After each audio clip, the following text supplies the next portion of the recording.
disturbance at Acer Plaza? 10-4 dispatcher, verify address. It's Acer Plaza. Repeat, Acer Plaza.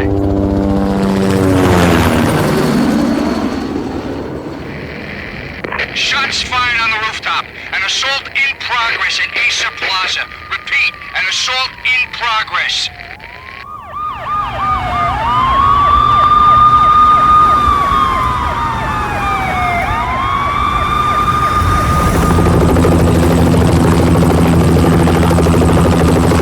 It's a war zone down here. 1085 dispatcher, need additional units. Additional units now. Officer in danger. Officer in danger. 10-5, please repeat. 10-5, all units, emergency. Officer in danger. Acer Plaza. Repeat, Acer Plaza, all units. They were all dead. The final gunshot was an exclamation mark to everything that had led to this point. I released my finger from the trigger, and then it was over. To make any kind of sense of it, I need to go back 3 years. Back to the night the Payne started.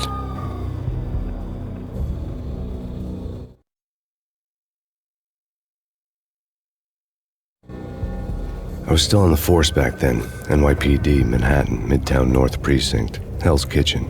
So when are you coming to work for me, Detective Payne? You'd make me work undercover in some hellhole. Sorry, Alex. Michelle and the baby come first. See? My last smoke. It's bad for the baby. That's you, Max. A regular Boy Scout. See, Alex. Still on for poker Thursday night, right? Like taking candy from a baby. Life was good. Sun setting on a sweet summer's day. Smell of freshly mowed lawns. The sounds of children playing. A house across the river on the Jersey side. Beautiful wife and a baby girl. The American dream come true. Honey, I'm home. But dreams have a nasty habit of going bad when you're not looking. The sun went down with practiced bravado. Twilight crawled across the sky, laden with foreboding.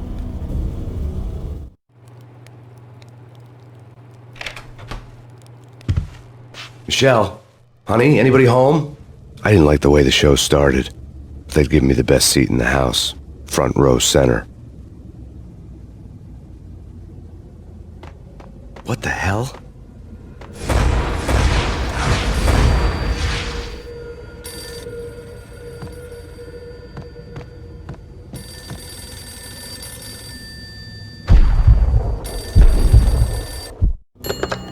Listen, someone's broken into my house. Call 911.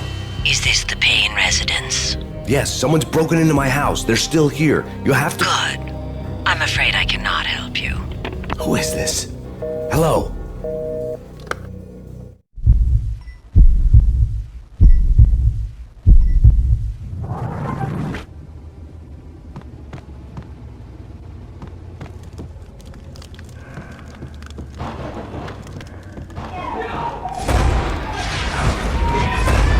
Michelle!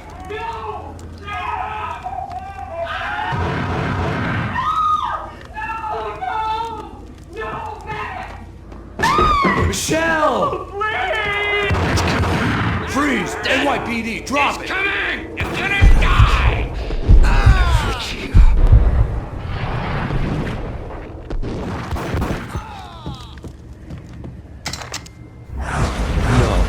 No, please, God, no.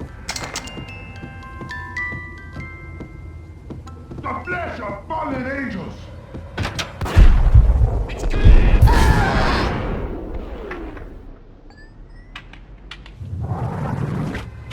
No, God, no, please, Michelle. Oh, baby.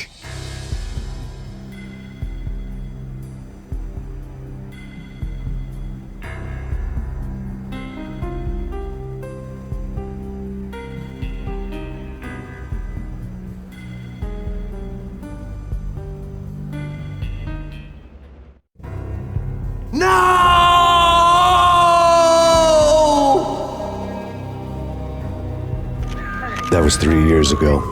Everything ripped apart in a New York minute. The killer junkies had been high on a previously unknown designer drug, Valkyr, V. After the funeral, I told Alex I'd be transferring to the DEA. It took us 3 long years to get a break in the Valkyr case. Then, finally, 2 months ago, a dime dropper tipped us off that Jack Lupino, a mob boss in the Punchinello crime family, was trafficking. I went undercover, infiltrated the worst mafia family in New York.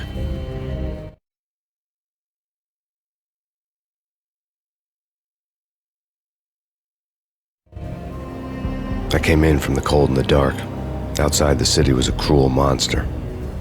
I've been slowly working my way from the small time to the big fish, trying to get to the source of the drug.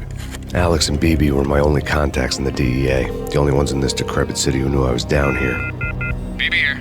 Something urgent has come up with Jack Lupino. You need to meet with Alex immediately at the Roscoe Street station. I hadn't had a face-to-face with Alex since I'd gone undercover. Outside, the mercury was falling fast. It was colder than the devil's heart, raining ice pitchforks as if the heavens were ready to fall. Everyone was running for shelter like there was no tomorrow. It didn't get any better when I got to the subway. The feeling hit me like a point-blank shot straight in the face. Something was not right about this. My Beretta stirred nervously under my coat, but the train doors had already shut behind me, and I was in for the ride. Next stop, Roscoe Street Station, and Alex.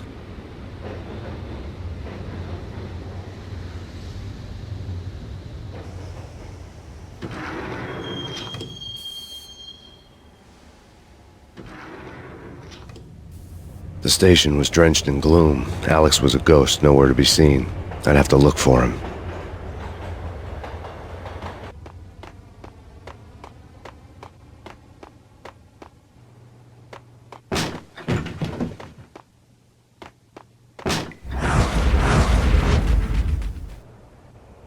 Death was in the air at Roscoe Street. I'd have to find Alex fast.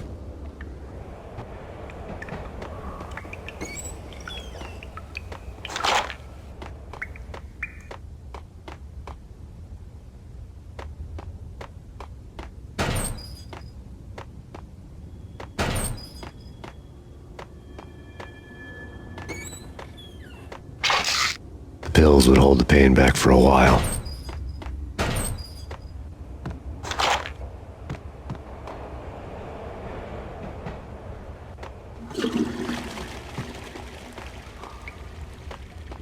Wasn't Jake supposed to take care of this? He and Mickey are having too much fun taking care of the cop up there. Oh, what's the plan?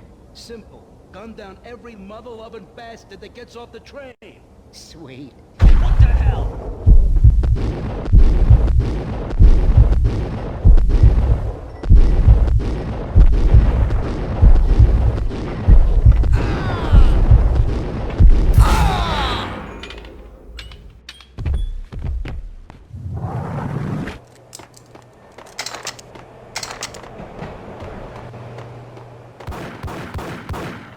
Yeah, he's dead all right. Hey, it's me you're talking to. What the hell?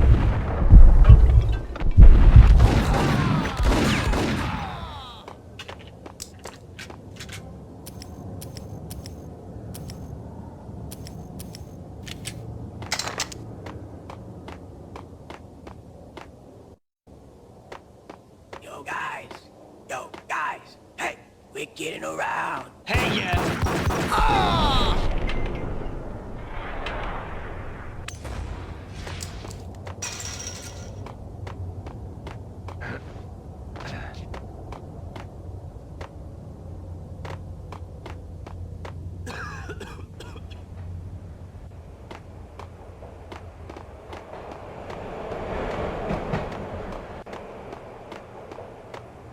What the?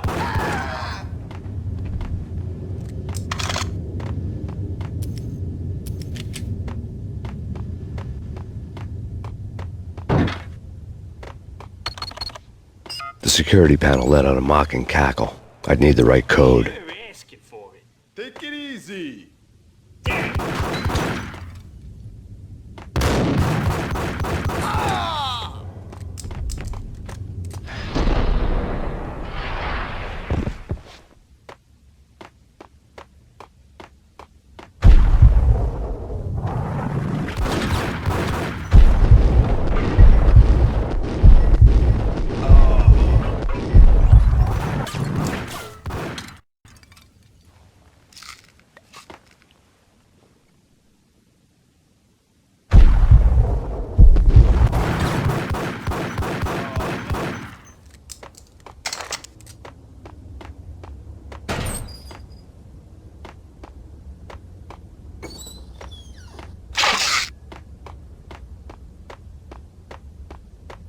While looking for Alex, I had ended up in the middle of a big-time crime operation.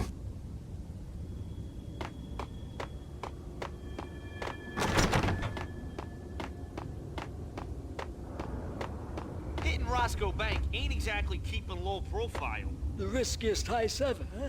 But hell, the payoff makes it worth it. What the hell?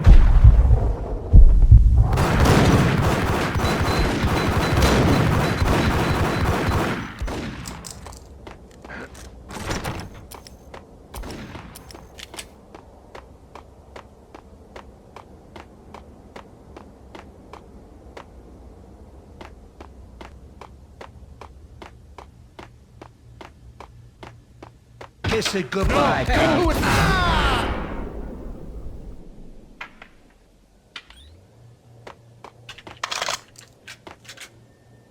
You saved me, man. What's going on here? A massacre. These armed thugs just appeared from nowhere. We need to get help. I can make the call from the control room 1 floor up. Can you take me there? Sure, sounds good. Follow me.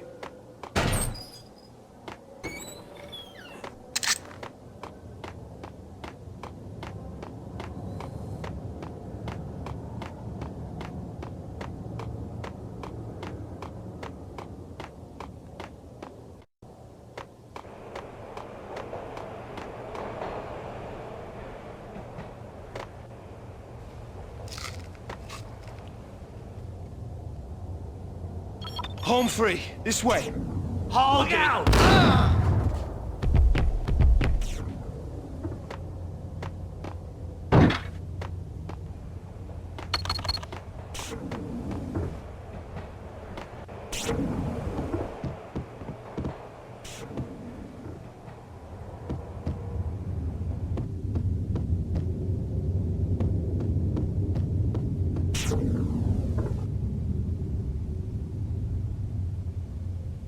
Whack the sucker!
The train lit up like a Christmas tree. The power was back on.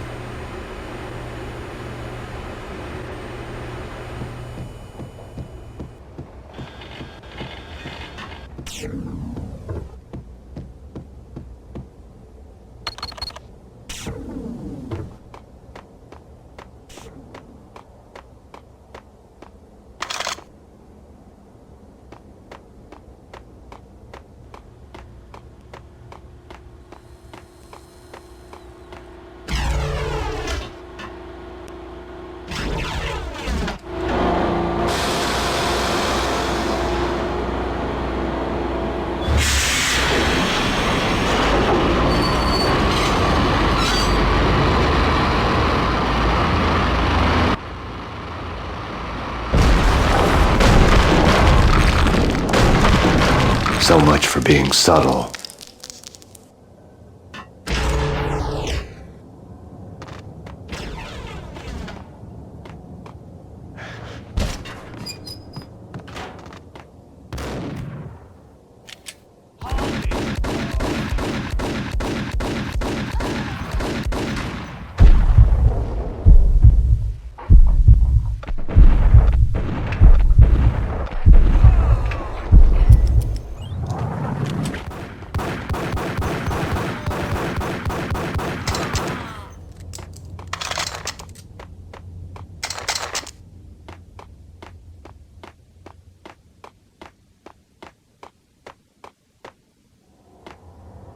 The rusty door led to an abandoned part of the station, closed off since the early 40s.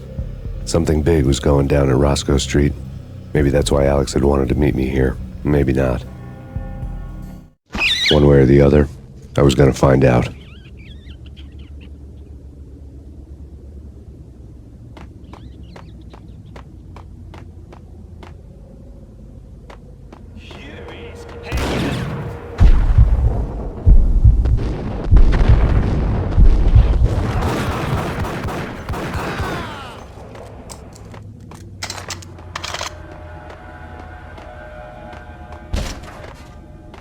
What the?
Here.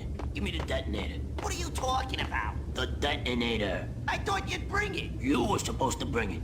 Yeah, right. Yo!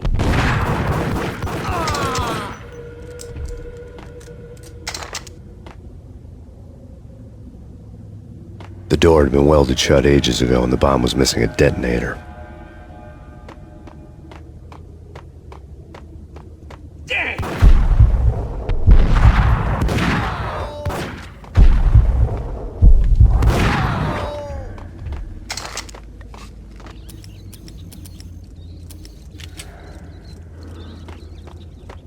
Okay, fellas. The police are on their way. New York's finest. They're gonna be here soon.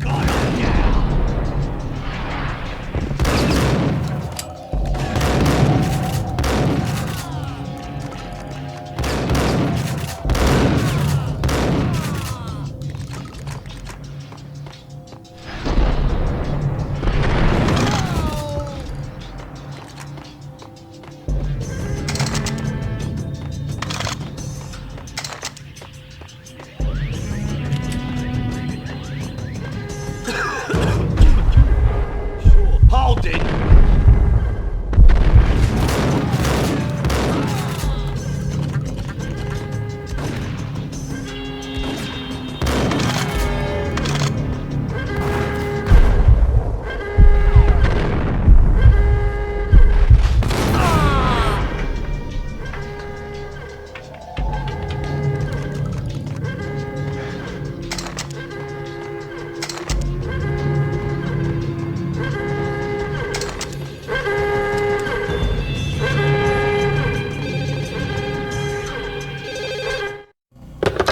We come to you now live from the crime scene. Who is this? Right back at you. This is Deputy Chief Jim Bravura from the NYPD. You are to cease your criminal activities and surrender immediately. Sure thing, Jim. Me and the boys have been talking and everyone's real sorry. They'll never do it again. Who the hell is this? Being placed at the scene of a bank robbery wouldn't have tipped the odds in my favor.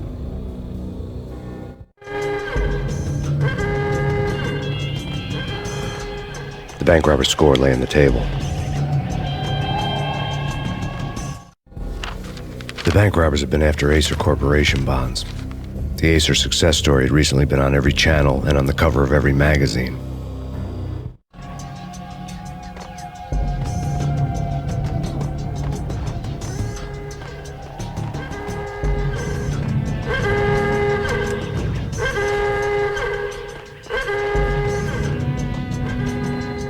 The bank robbers had left their tools on the table. Judging by the detonators, the crooks had bought enough explosives to send Lady Liberty into orbit.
Hold it!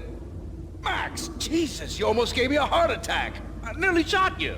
Alex, we're glad to see you. What the hell's going on? There are more corpses here than at the city morgue. It's an armed robbery, a tunnel job straight to the Roscoe Bank vault through the old station wall. Is this why? This is Lupino's gig? This is Lupino's doing? Lupino's men? Really? You sure know how to pick a place? Can you get through? No, it's locked. We gotta get out of here. If it's Lupino, it's... Alex? Alex! There was nothing I could do. He was dead. I could tell by the empty, accusing stare of his eyes.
Alex had kept me relatively sane for the past 3 years.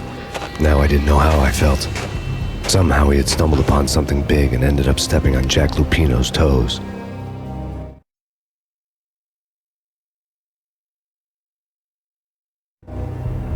Lupino ran his racket of sex, drugs, and contract killings from a sleazy hotel in a slum block of tenements. The NYPD was closing in. I could hear the sirens. Their wail was a crescendo. Lupino thought he could get us by taking Alex out and leaving me to take the fall for it. All he had gotten was my attention.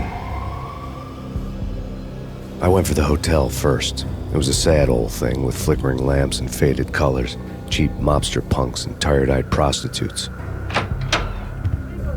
I walked straight in, playing at Bogart like I'd done 100 times before. The place was run by a couple of murdering mobsters with shark smiles. The Finito brothers. Ladies and gentlemen, it's the pain in the butt. Pain to the max. You're killing me. Did you make that up yourselves, or you get some wino downstairs to come up with it? Don't answer that. A rhetorical question. I got something for the boss. Lupino around? That kind of depends on who's asking. A friend or a junk squad plan. Don't answer. It's one of them, how do you put it, rhetorical questions. Lupino ain't here, but he said bye. Lupino wasn't in his cheap hotel. Instead, I ran into the Finito brothers. My cover had been blown, the door slammed shut behind me, and then I was dodging bullets like raindrops. Pain in the butt. Ha ha! Pay to the max. Junk squad pay. Gotta take it to Marble City first. Deeper than lying down. Bring it in.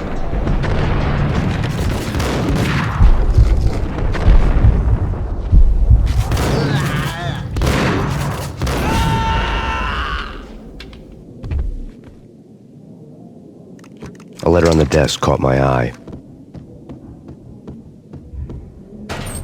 Bosses! Everything all right? Bosses! Joey! I had met Lupino only once. The gangster ran all his rackets through his right-hand man, Vinny Gagniti.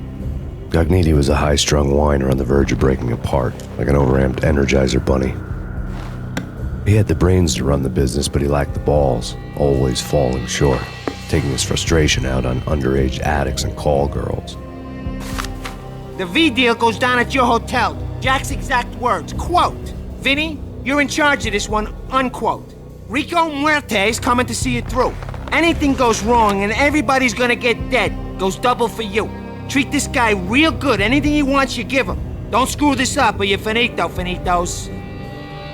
A V deal meant added security, locked doors, and lots of nervous thugs with itchy trigger fingers. I'd seen nothing coming in, but that didn't mean it hadn't been there. Rico Muerte was a regular Kaiser Soze, a spook story told to keep the apes in line. 313. The Finitos had scribbled Muerte's room number on the note's margin.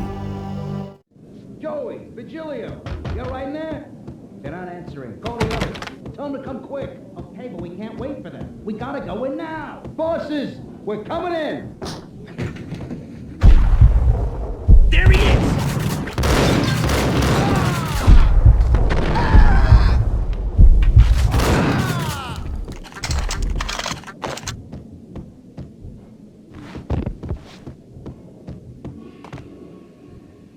Getting out was not going to be easy. The staircase was locked and the elevator had been busted for a decade or more.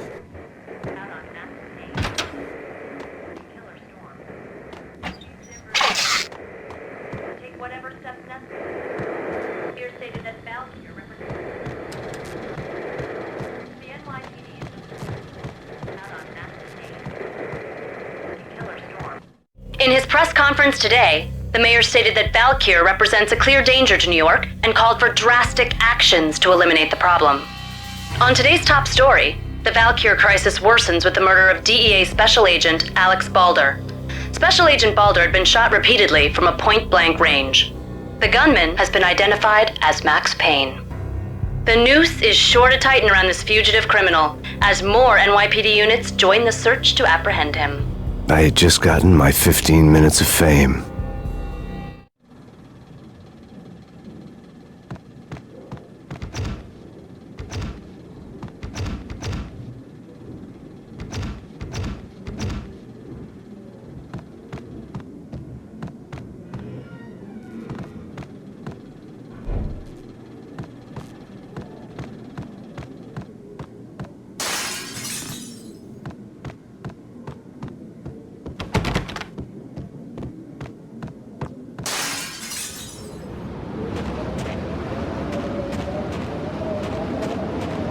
Something's wrong with the bosses. Payne's there and they're not answering.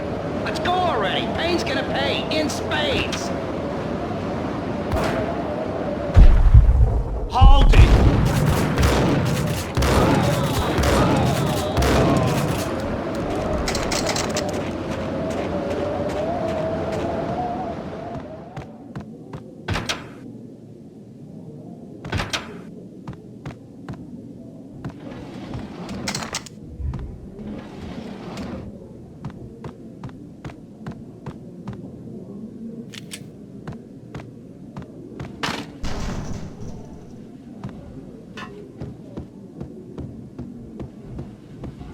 ya.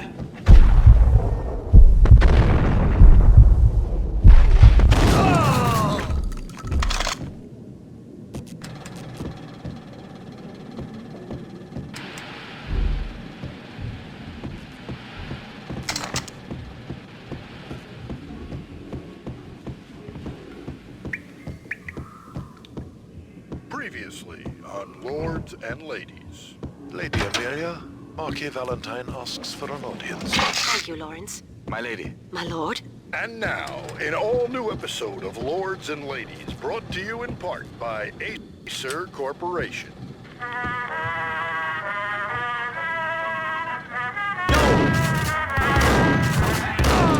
My lady. My lord? My lady, there is a matter of great importance I must bring to your attention. My lord, there is? Indeed, my lady, there is indeed. From the very first moment we met, upon that distant forest path, there has been sunlight.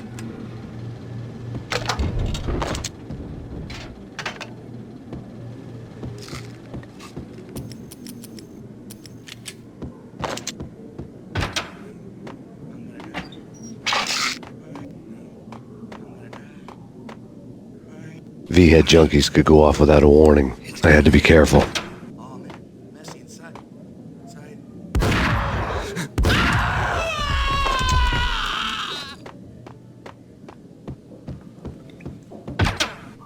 It's Payne!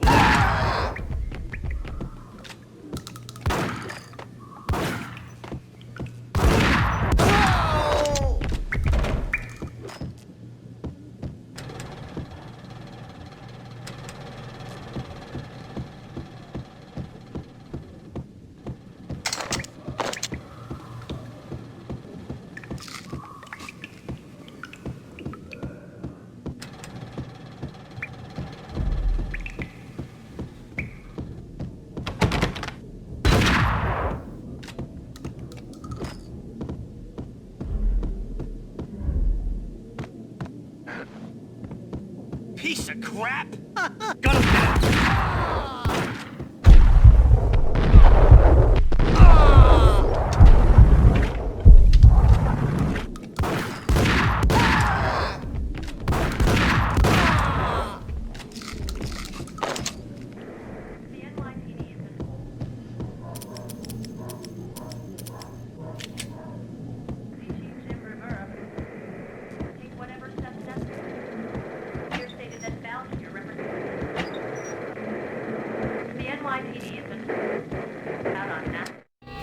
Tonight, the city's fight against the nightmare drug Valkyr took a turn for the worse, as DEA Special Agent Alex Balder was found brutally slain at the Roscoe Street subway station. A suspect was seen leaving the site only moments after the shots had been fired, and the NYPD is currently in pursuit of Max Payne, a repeated felon believed to be armed and extremely dangerous. And now the weather. The worst winter storm in recorded history continues to pound the city.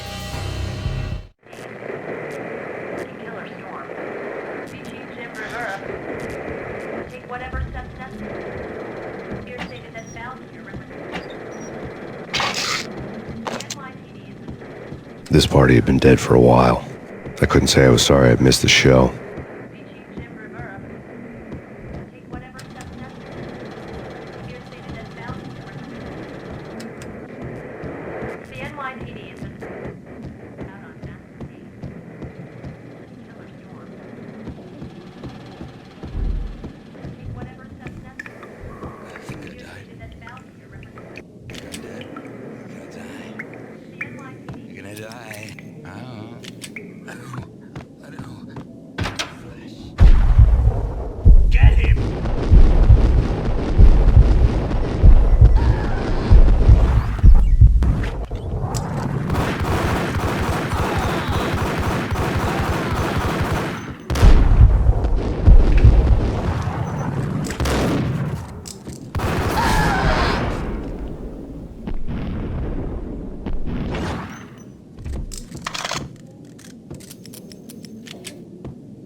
I'd found Muerte's room. Muerte had received a letter. Our investigation had turned up nothing to link Angelo Punchinello, the head of the Punchinello family, to Valkyr. All tracks had ended with Jack Lupino. The letter in Muerte's room was signed by the Don himself. It was the first hint that the Kingpin knew what was brewing inside his syndicate. The trouble you got into after the Chicago screw-up. The Punchinello family bailed you out. You have been waiting for a chance to pay us back. One of our trusted boys has a monkey the size of King Kong on his back. We need your special skills for backup on a major deal. Collecting evidence had gotten old a few hundred bullets back. I was already so far past the point of no return I couldn't even remember what it looked like when I had passed it.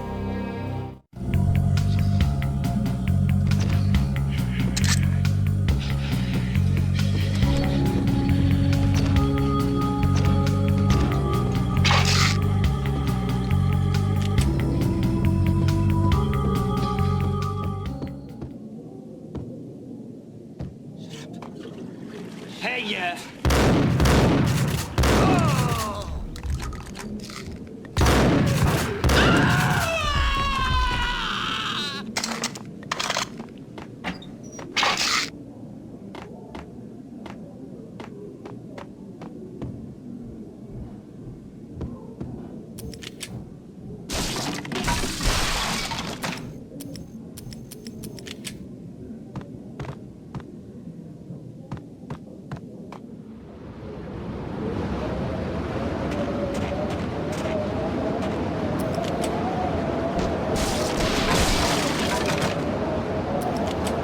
I didn't want to know what had happened here. It was not a pretty sight.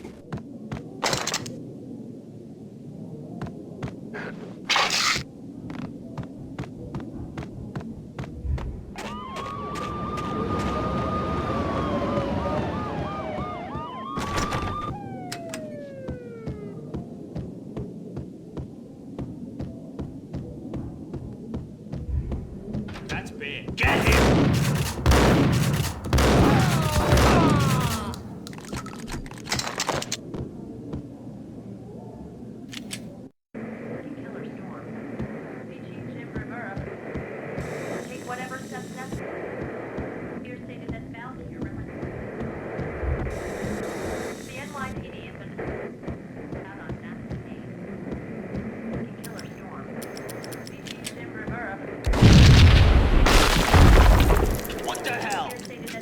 Told you. God damn.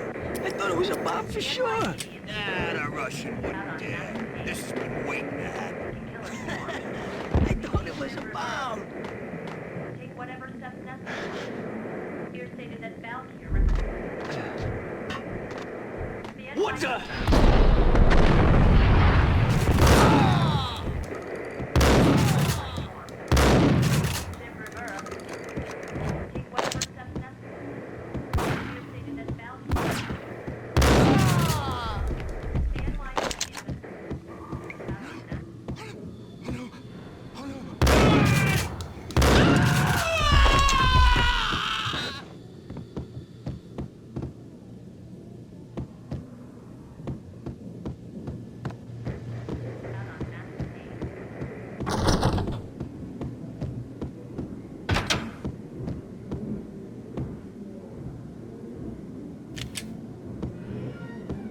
The hooker had left her diary on the table.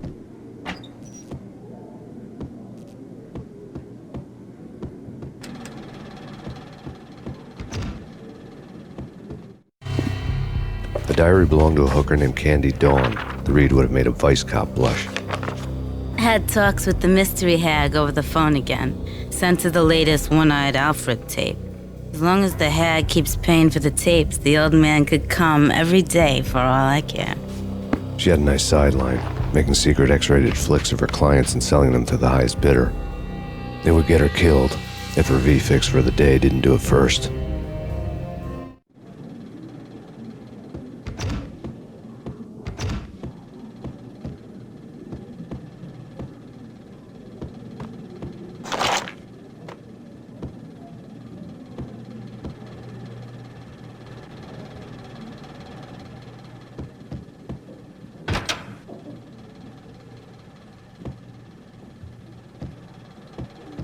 Hold it!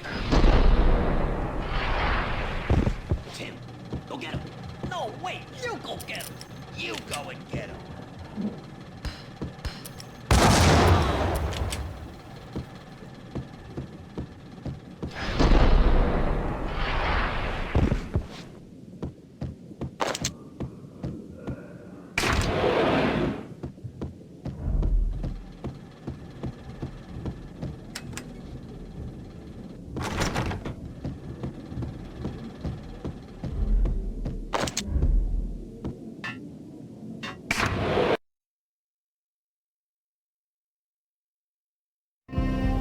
The old service elevator rumbled down to the bowels of Jack Lupino's hotel.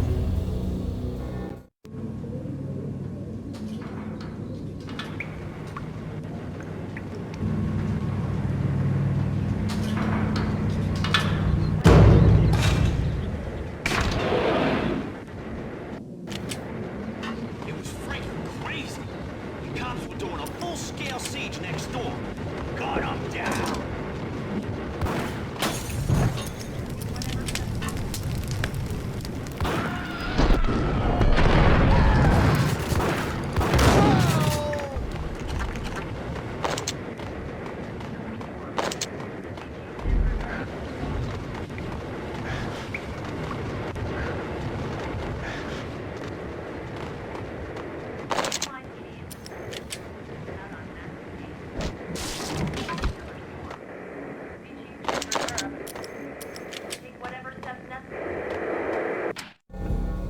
A winter storm warning is in effect in the whole tri-state area, as both freezing rain and heavy snowfall continue. Many roadways are already closed, and people are advised to stay indoors. The severe blizzard has ravaged New York for 3 days now, with no end in sight. We'd been snowed from the start in the Valkyr case. The forecast said there was plenty more where that had come from.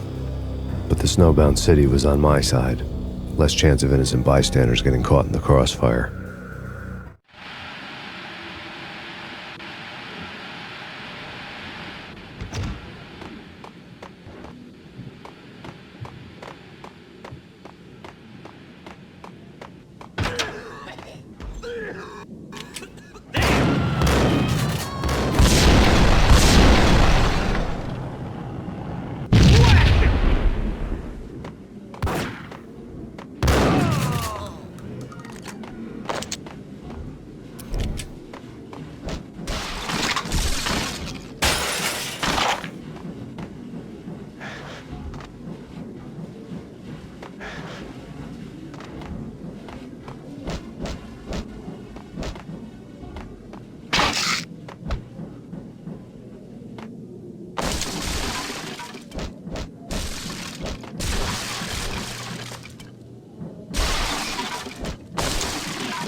Exhibit number 1, a newspaper.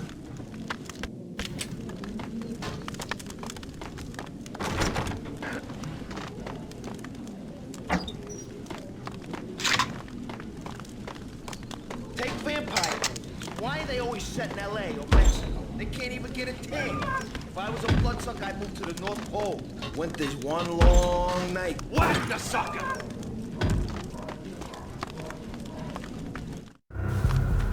A dead man tied to a chair lay on the boiler room floor. Captain Baseball Bat Boy has an unbeatable track record in superhero death matches. But a six-pack of root beer gets me every time. The murder weapon was a baseball bat, now lying in a pool of drying blood next to a newspaper folded open on a Captain Baseball Bat Boy comic strip.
Trust me, you don't want to piss Muerte off. Gentlemen, let's do business. Green for green. Cheers and green-eyed angels. Amen.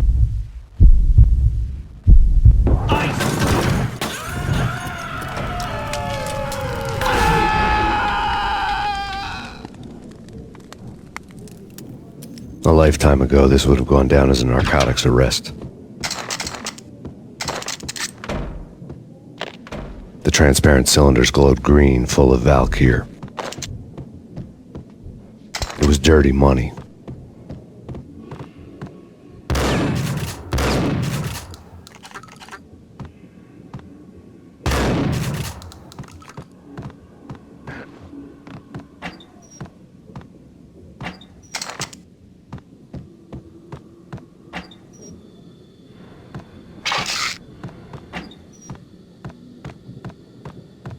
There was a key on the table.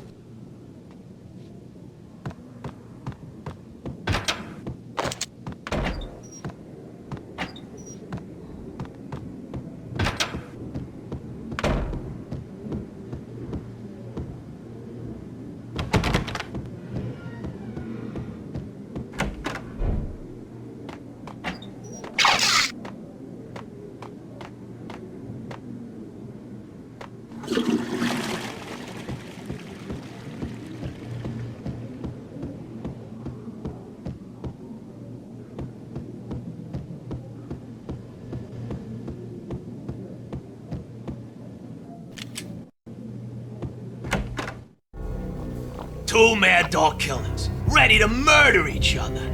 They step into the next room, and I'm thinking, now they're gonna do it. But no. They sit down in front of a TV and solve their differences with the Kung Fu fighting video game. I tell you, Candy, I was so depressed, I strangled them both with the video game cables. Oh, Rico, you're so bad. I am, ain't I?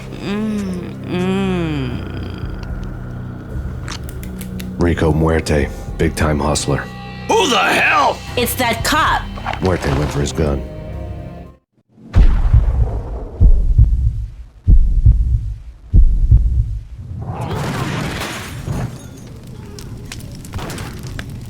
It's Payne.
The antique switchboard was still in use.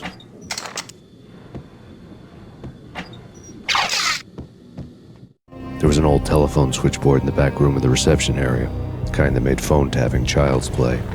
It wasn't hard to picture a fat pimp sweating with headphones on, listening to his hookers talk dirty and fake orgasms over a web of party lines, the blood veins of New York. Right now, there was a different set of moans and groans going on. Boss, Cornelia, this Max Payne. He came, started capping us. He killed him. Are you freaking kidding me? He's just one lousy cop. You better be freaking kidding me. Whack him. What's the freaking problem? Hello? Answer me. Hello? The word was out. A deadly virus released into the city's corrupt circulatory system. Something wicked this way comes. Max Payne at large.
Turn around, walk away, blow town.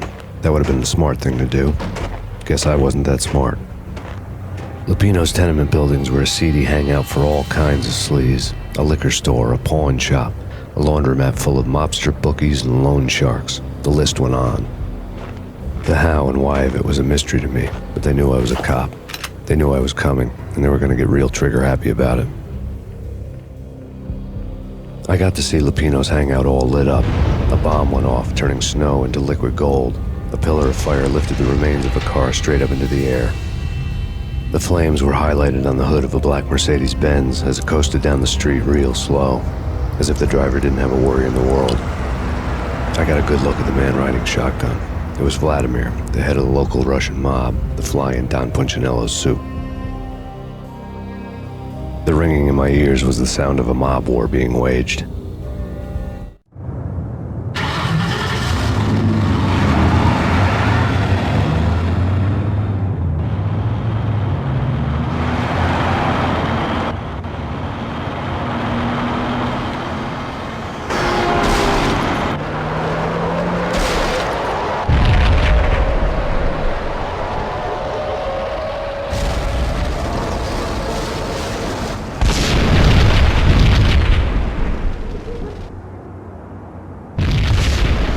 bomb exploded inside the closest slum building. It was a lucky break.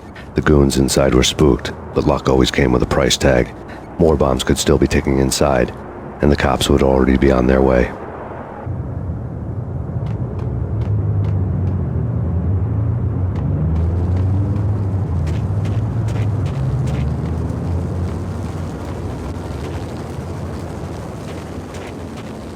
I don't know, man. I don't know about this. Quit worrying, eh? Think of it as Christmas. The Russians are with Santa. Hey!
The headlines were a depressing read.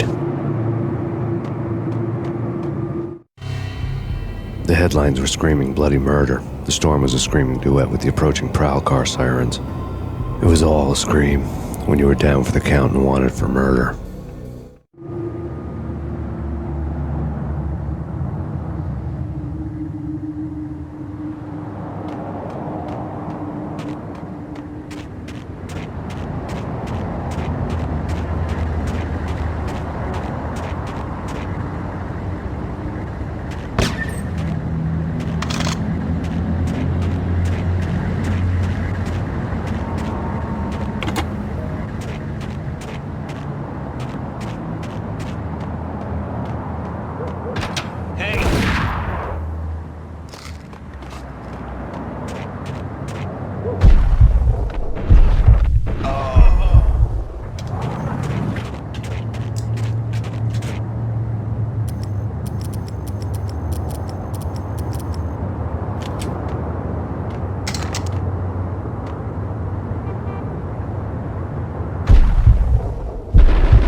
The whole building was rigged with explosives.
A beaten-up phone in the entrance hall was ringing. It could have been just a junkie in need of a fix, but it turned out to be something more sinister than that.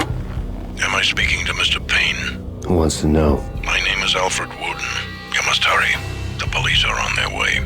Tell me something I don't know. They know you're there. How? And what's it to you? I will contact you again. The cops arrived, sirens singing in the off-key harmony of a manic-depressive choir. I had a few minutes while the SWAT team would go through their usual routine. By the time they busted in, I needed to be long gone. Max Payne, this is Deputy Chief Jim Bravura from the NYPD. Drop your weapons and come out with your hands above your head. No way. Come on. Fine, okay. Whack yourself!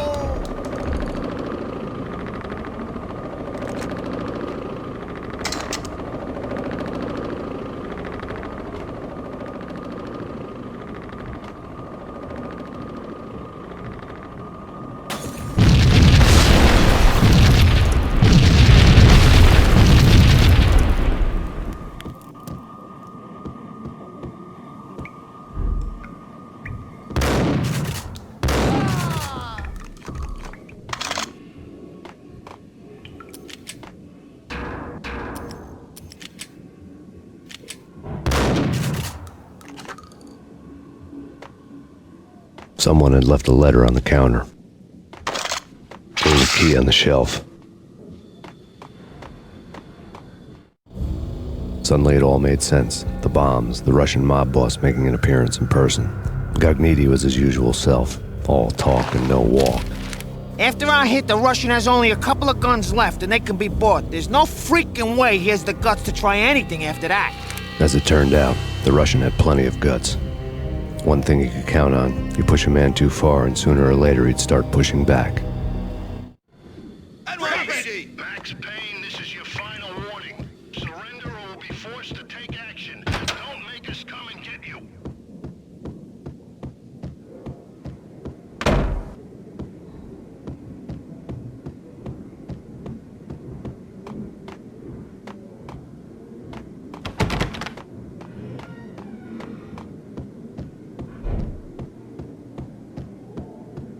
Hey!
bombs had destroyed all the stairs up to Lupino's office.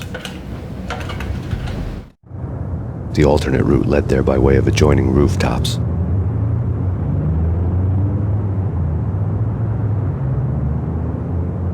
It's never been this cold. Never ever. It's like the sky's falling. Yes, sir. It's the end of the world as we know it. And I don't feel fine. I don't feel anything. Not a thing. I'm freezing my butt off.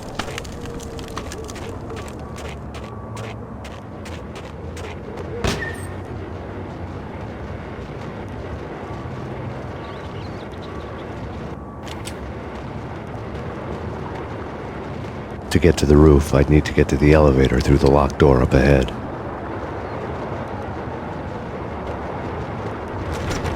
Pizza delivery. Never seen you before. Buzz off, Joker.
No, don't shoot. You know the clowns at the laundry? Me? No. You're no good to me then. What? No, the laundry, yeah. I know him, yeah. Get me in there. Okay. Okay.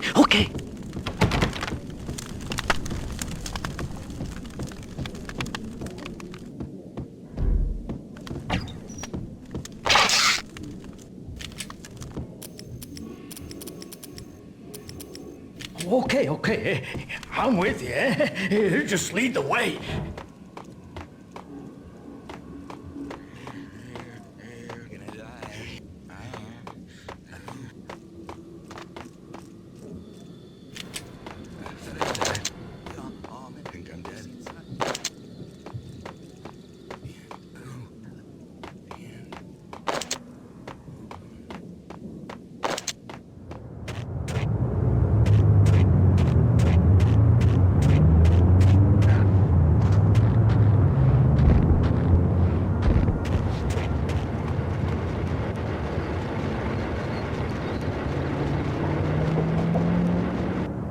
Me, open up. Let me in, quick. Not so fast. The password. John Woo. Come on. Okay, John Woo. All right. Come right in. It's a trap! It's Payne! It's Payne!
New York City is in crisis tonight, with reports of Valkyr-related gang war in the streets of the Bronx.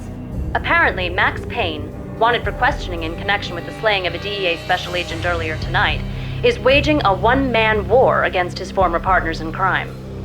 Among the listed casualties so far are notorious mafia members Joey and Virgilio Finito, as well as Rico Muerte, himself a fugitive from the law, and a suspect for several murders in the Chicago area. The NYPD has been placed on full alert. A citywide APB has been put out on Max Payne. Deputy Chief Jim Bravura has promised to take whatever steps necessary to bring him to justice. What those steps may be remains to be seen.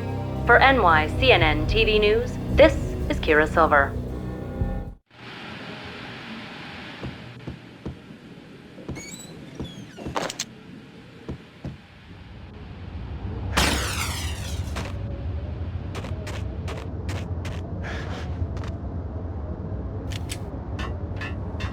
This week on address unknown. I don't want to go there. It's the last place I'd want to end up. Whack him! Only down to the finest need to help. Says that he's evil. I'm hiding in the shadow.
Red, blue, or green? It's always red or blue in the movies. So, green?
Vinny got needy. Just the man I've been killing to see. Payne? Freaking fed! I knew from day one there was something screwy about you.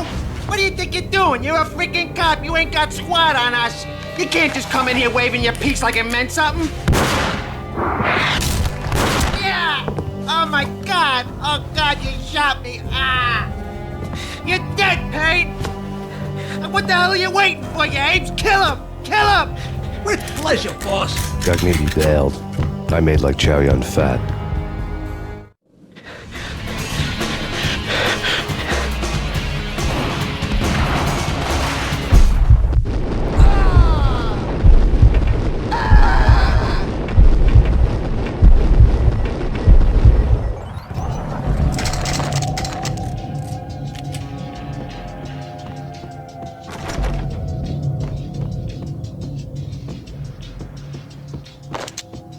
crumpled letter lay on Gagniti's desk.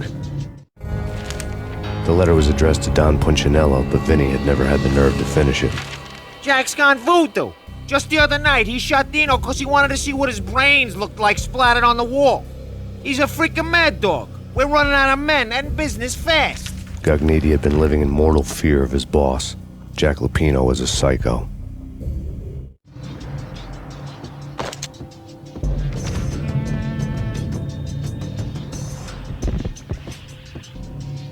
Vinny Gagniti was running scared. He could run, but with a bullet in his stomach like a broken bottle of Tabasco, he was quickly running out of time.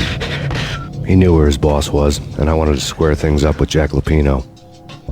Gagniti would be moving fast. I don't know about angels, but it's fear that gives men wings.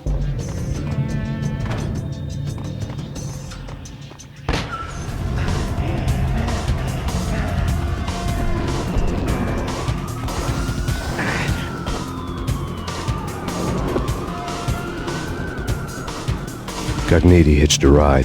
To catch him, I'd have to follow his lead.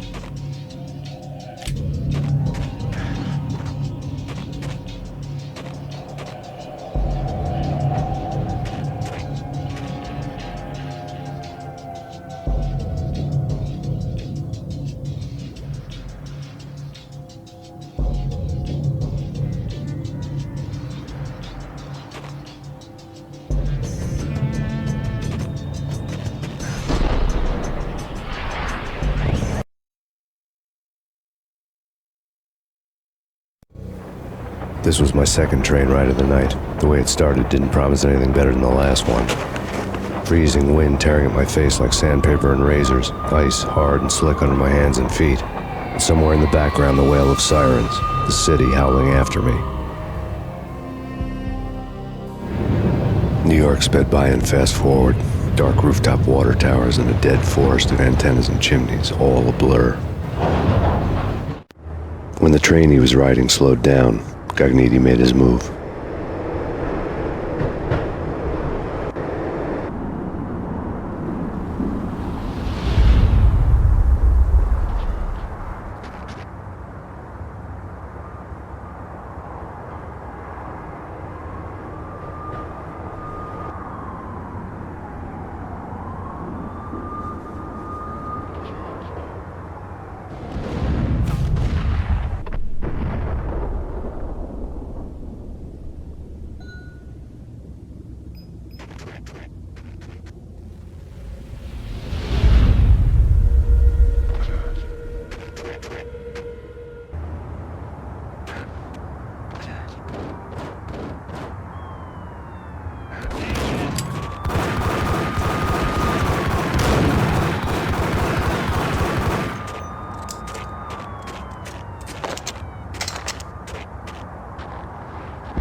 It's Payne! He's coming down the stairs! Shoot the bastard! Okay, boss, you got it. No problem. All right.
Yo!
Max Payne has nowhere left to go. We are very close to capturing him. You'll get a full statement then. Right now, I've got better things to do, ma'am.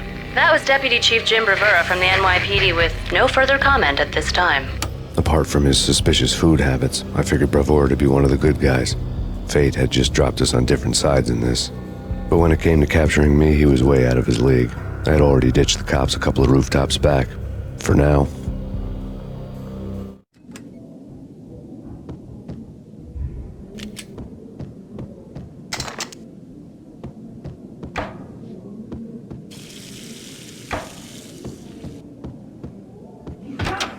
I can hear him. Ready? Keep your guns pointed at the door.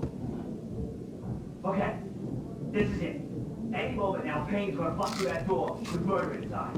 It's either him or us. I, for one, am gonna pump the SOB, so get him!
Open, goddammit! Payne! I'll kill you, you lousy freaking cop!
Gagniti ran out of steam in a dead-end alley with steam boiling out of the sewer grates like all the fires of hell were burning high beneath us.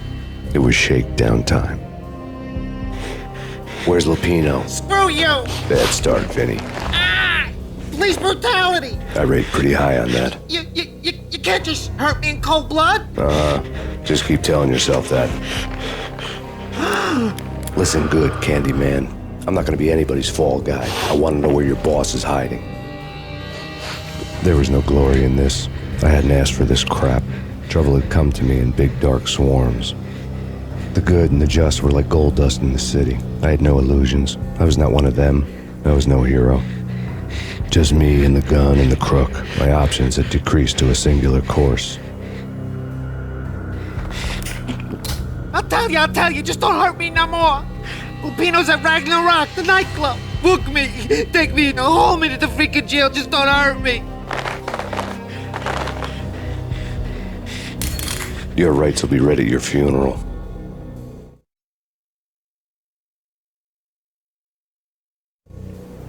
Ragnarok was Lupino's private nightclub, a den of drugs built into an old theater. I knew what waited inside. V-head junkies ready to explode in random acts of senseless violence, and Lupino's goon squad, the worst stone-cold killers this side of hell. Ragnarok was as inviting as a headache, flickering and flashing to a machine gun beat. The belly of the nightclub was a gothic theme park that began with bondage games and led to the nasty stuff from there. As subtle with its dark message as a cop killer bullet through the heart. Like father, like son, just like Jack Lupino.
The book had never been a bestseller. Given the setting, I was surprised to find that somebody had been passing time reading. The paperback was entitled, The Age of Murder and Storm. The blurb on the back mentioned Norse mythos and Ragnarok, the end of a Viking world with a terrible winter that covered the earth in ice, when vile crimes were rampant and all humanity lost. I could see how somebody impressionable might get it into their head that we were at the end of time. I was also beginning to see what the nightclub and its owner were all about.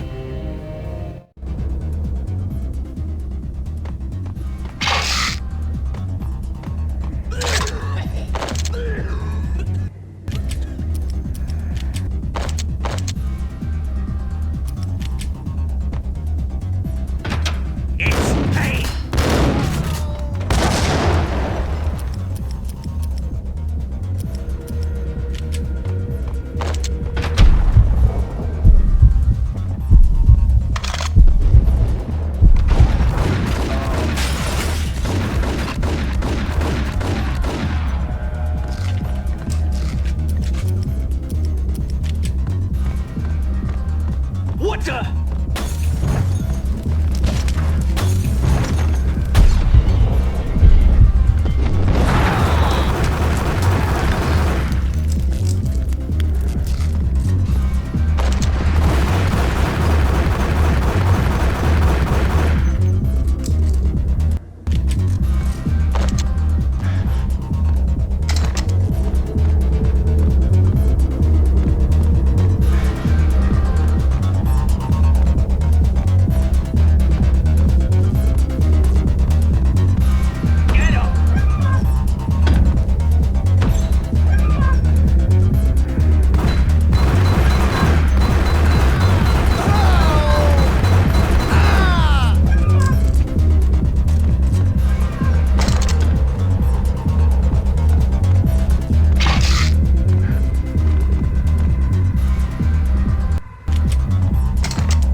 Books on the occult had been piled on the table.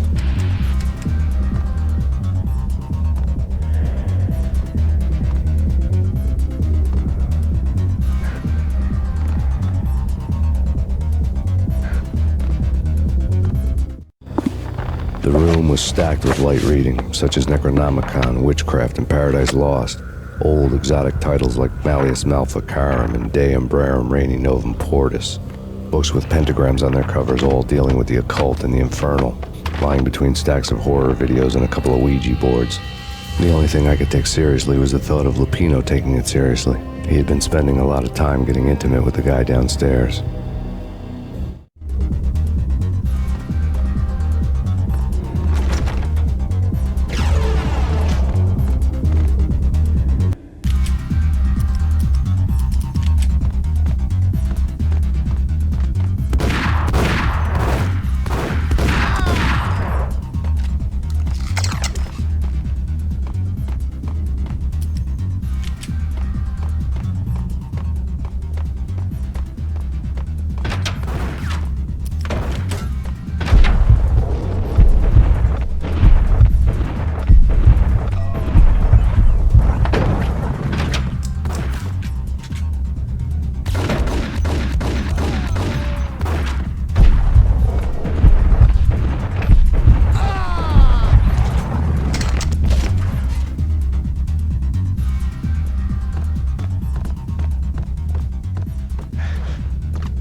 What the?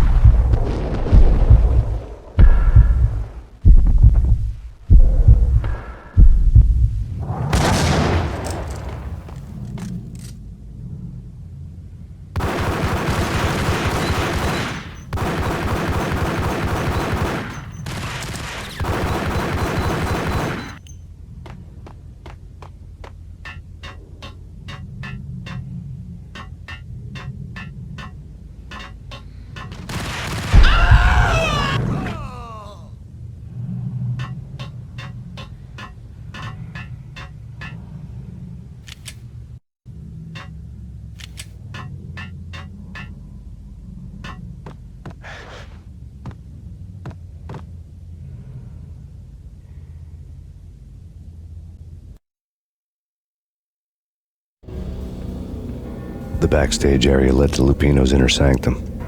The hot air inside was like an invisible wall, thick with incense and something else, a sickly sweet smell that made you gag. This was the rotten core of the Big Apple. Lupino lurked somewhere ahead, like a spider at the center of his web, waiting. The vapors in the air started to make my head swim. Torn pieces of a letter lay scattered on the sofa.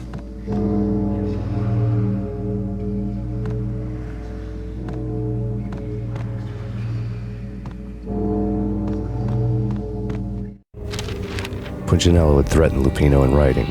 The note had been torn to pieces, bloody fingerprints all over them. Don't want you to think that one of my boys is not playing with a full deck. Shape up, Jack. We are running a business here. I'd hate to send the trio to strong-arm you. The trio were the Don's notorious henchmen. It was obvious that Lupino hadn't been intimidated by the threat.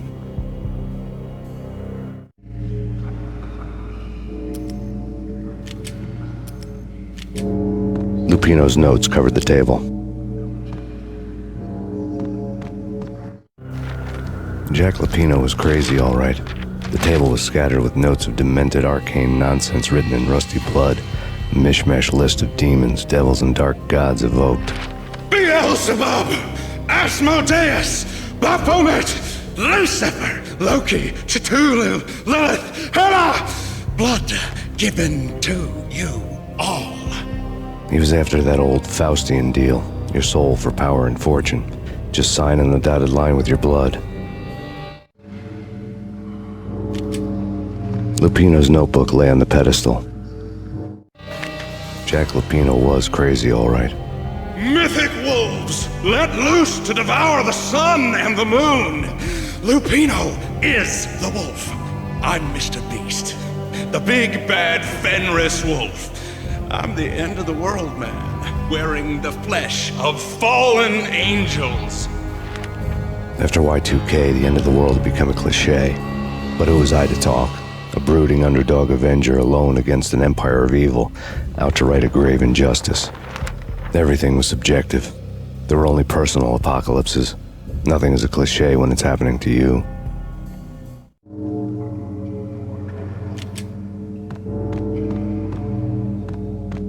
The flesh of fallen angels!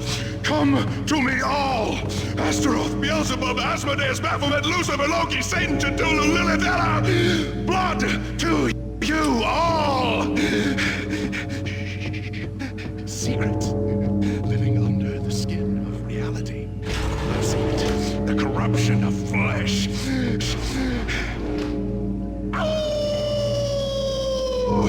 I'm the wolf, yeah! I am the wolf! It's close. It's coming. You have come. A witness to the end of time. It's now! Right to her side! I don't need the words! I'm beyond the words!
I had known there'd have to be a catch in it somewhere, and this one was the Empire State Building of catches. Lupino was pumped up and dying to go 15 rounds with a mutant alligator. And then he started this spooky monkey talk, straight from a bad dream. Mine. I have tasted the flesh of fallen angels. I've tasted the devil's green blood. It runs in my veins. I've seen beyond a world of skin, the architecture of blood and bow and arrow. Death is coming! She is coming, and hell follows with her. This is the twilight winter. I am ready to be her son. Her time is now, and all who stand in her way must die!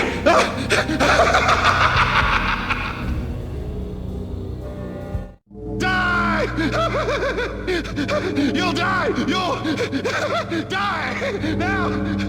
All die! Ow!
Finally went down.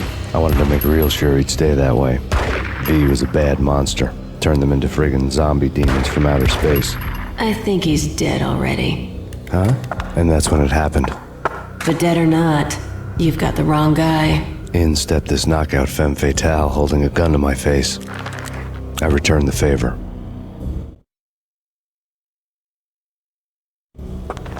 Lisa Punchinello. Lisa Punchinello was the Don's wife. Mona Sachs. Lisa's evil twin. Your safety's off, evil twin. You might hurt someone with that gun of yours.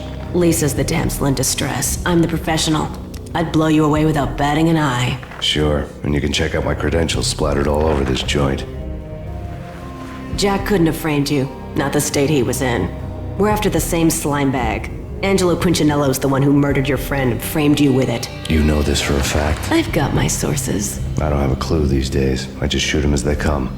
Who put a contract on the Archfiend? This one's mine. I hate the guts of that sadistic wife-beater. Why not pool our bullets for this one? I thought you'd never ask. My finger was starting to twitch. How do you like your whiskey? I'm easy, as long as you don't try to slip me a Mickey. You're a real angel, Max. It was good stuff. Tasted sweet as honey going down. Nothing personal. Can't risk you going berserk and getting Lisa killed.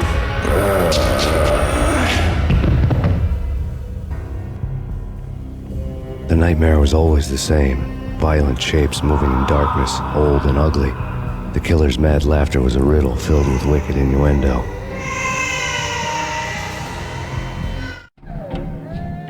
Somewhere, the baby was crying.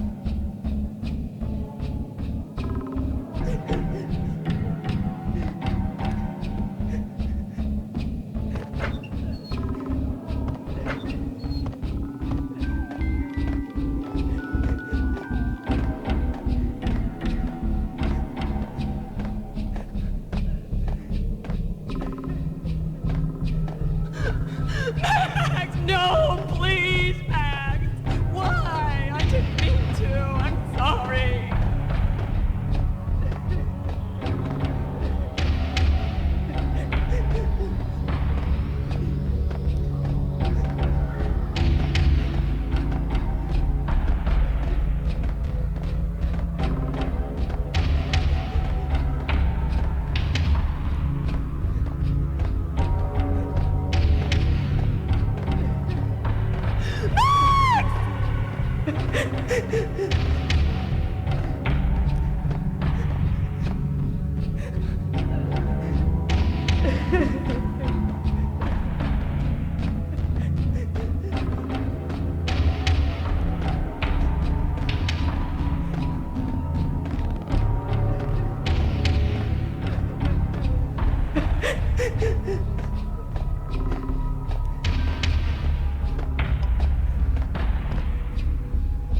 Should've known it when we found you snoring next to Lupino's corpse.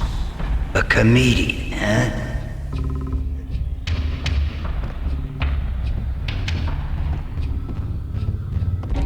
The pictures were filled with good old times.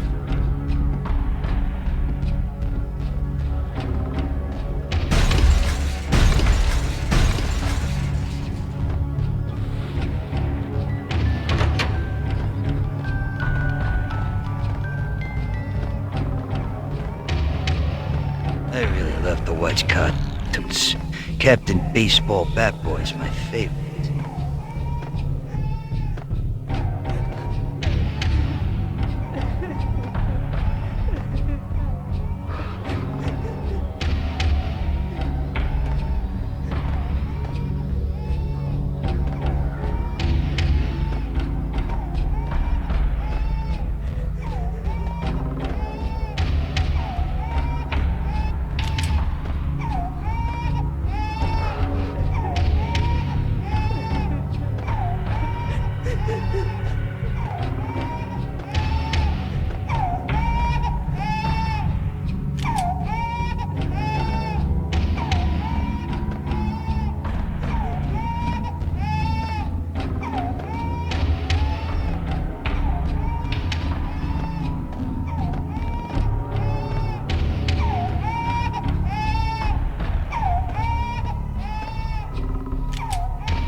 No, please, God, no.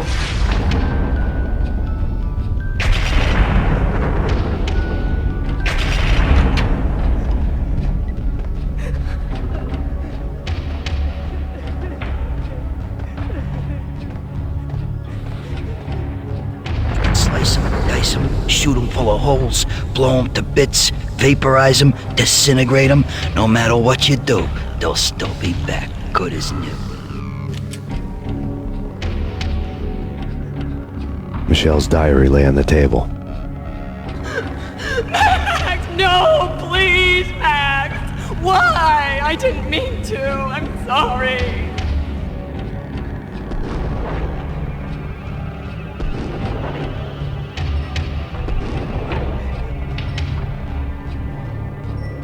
Murderer! You killed her! Nothing like that ever happens in the real world.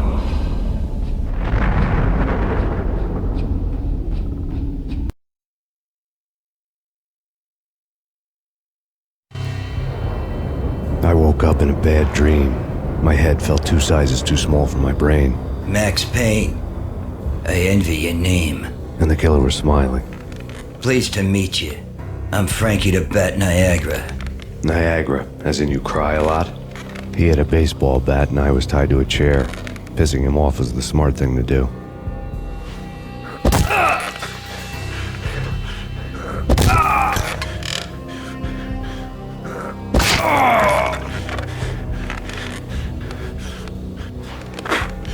Nothing wrong with a little laugh now and then.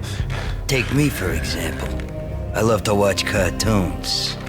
Cartoon violence is a fascinating thing. Let's take a break. I need to take a leak and maybe grab a cold one at the bar. Don't worry. I'll be back to finish this off. And then, it's checkout time. You play, you pay, you bastard. He swaggered out, and the door clanged shut behind him, locks clicking into place. Everyone makes mistakes. Mine hadn't been to crack jokes about the goon with the bat. He'd have cracked my skull regardless. It hadn't even been to trust a girl with a gun. I had blindly gone after the first bad guy on my hit list when I should have been aiming further up the ladder, at the head of the Punchinello family. I couldn't bring myself to be pissed at Mona. Guess I had a soft spot for her pretty face.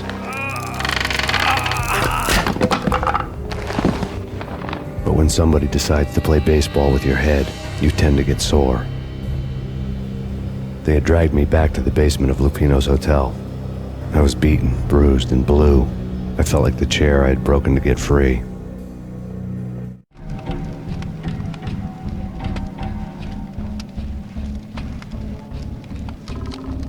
All I had was Niagara's bat, sticky with my own blood. Without a gun, I'd be no match for Frankie's men. I'd have to play hide and seek with them.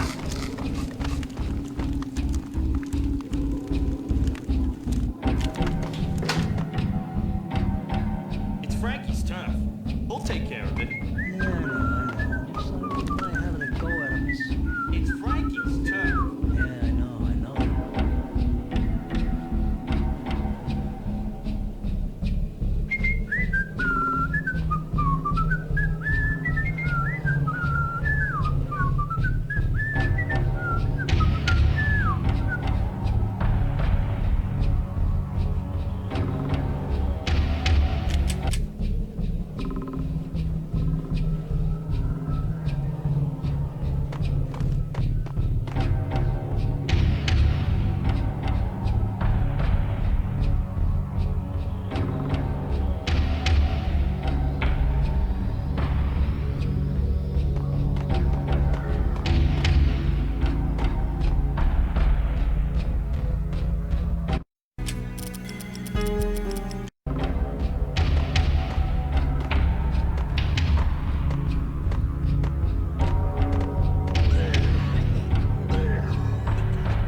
Things were fast going from bad to worse. The men in blue had come and gone. They had decorated the place with chalk outlines and tied it together with yellow tape. The cops who had stayed behind were dead. Frankie, his boys, and I had the place all for ourselves.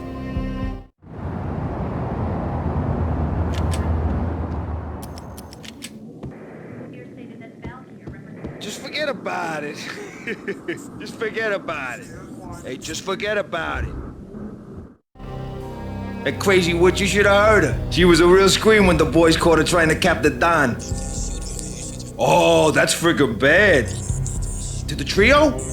That's even worse than what Frankie's doing to that poor bastard downstairs. She's gonna take a long time to die. The mobster muscle on the phone was talking about Mona. Punchinello's trio were nothing but bad news.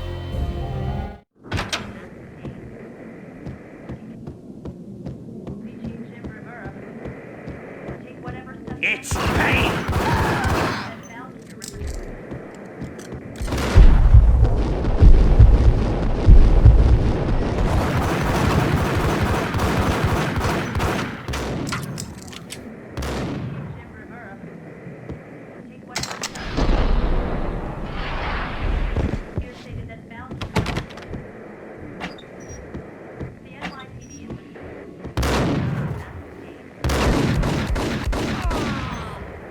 More evidence that Punchinello didn't like it much. The fact remains that all the victims so far identified in the Ragnarok shooting have been known criminals, many of whom had large doses of V in their blood.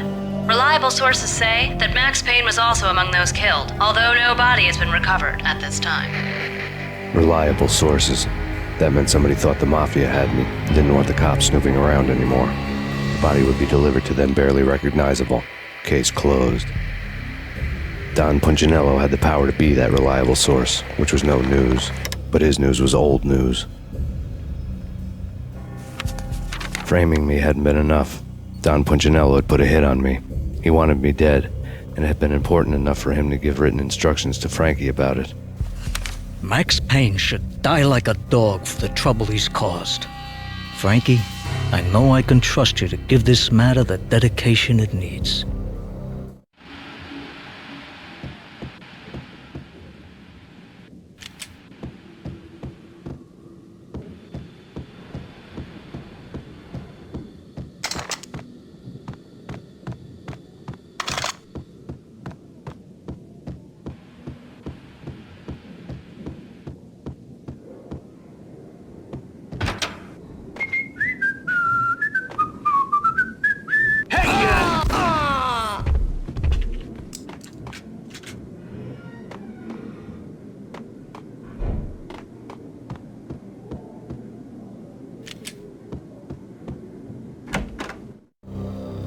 The hotel bar was fast developing quite a history. True to his words, Frankie was there, having a beer. Jesus Christ. How the hell'd you get loose? Got bored waiting. Thought, what the hell, we could just as well finish this here.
You think you've been a lovely iron. Had enough? I don't play with girls anyway. Unfair! I spotted the tail as soon as I left the hotel. A big black Mercedes. I'd seen the car before. That time it had heralded impressive explosions. Vladimir was back. Bang! You're dead, Max Payne. I might have laughed if I remembered how. What's this supposed to be? Cops and robbers? Look, you want something with me? Get in line. Peace, man. Relax. You know you are a real news item. Armed and dangerous. I am going to make you an offer you can't refuse. I've always wanted to say that. It's a bum rap. I've been framed. Well, that's a moot point. Whatever you did or did not do, I'm sure you had good reason for doing it. Want to hear me out? I'm listening.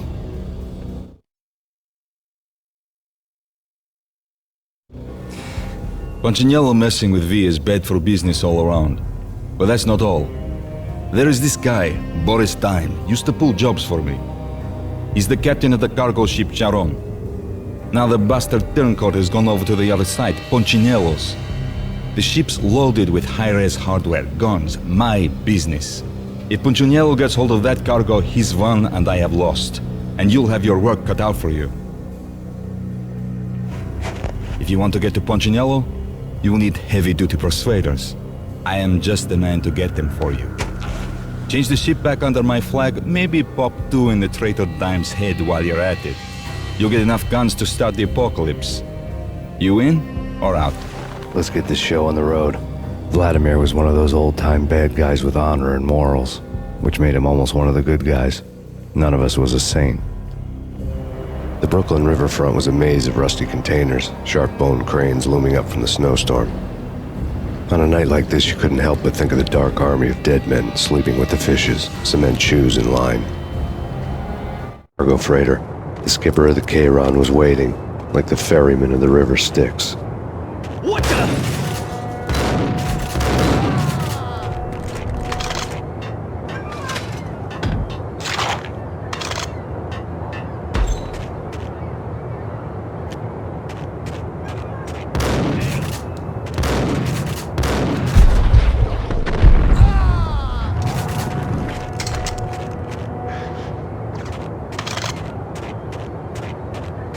Both of them beat to a pulp.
This way. In here. Max Payne. I doubted the letter was a receipt. Rico Muerte had come to town to do more than just sort out family troubles. Exhibits number 1, 2, and 3. A briefcase of money, a sniper rifle, and an envelope with one word neatly printed on a folded piece of expensive paper. Mayor. It didn't sound like a mafia contract at all. It was too cold and too to the point.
I had found Boris Dime's ship.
Rust had crept over the sides of the cargo steamer a long time ago. Boris Dime would be on board. I'd have to smoke half of his crew to even get near the gangplank. The guns were probably being kept in the hold, buried amidst the rats and oily water.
Angie, tell me, how much did Dime cost you?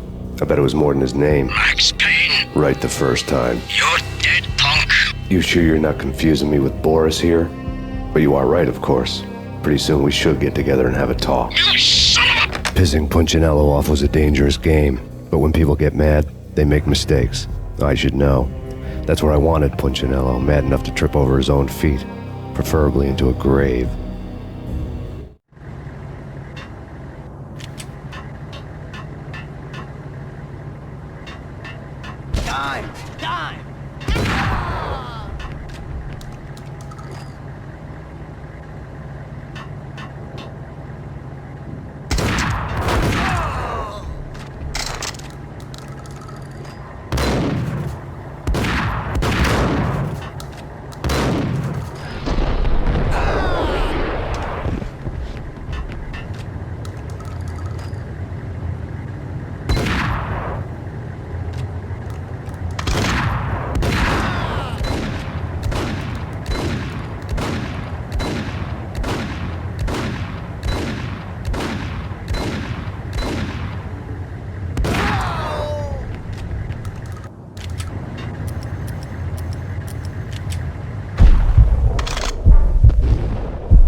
how to handle yourself.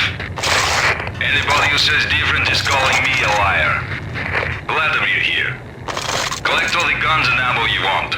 Meet me on the bridge afterwards.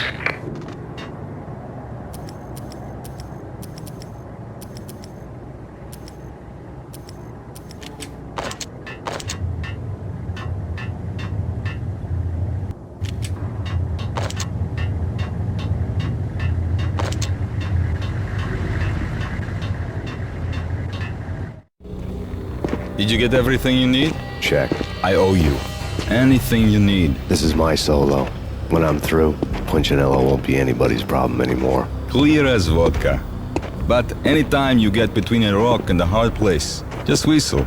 This could be the beginning of a beautiful friendship. You really get a bang out of this big-time gangster act, don't you?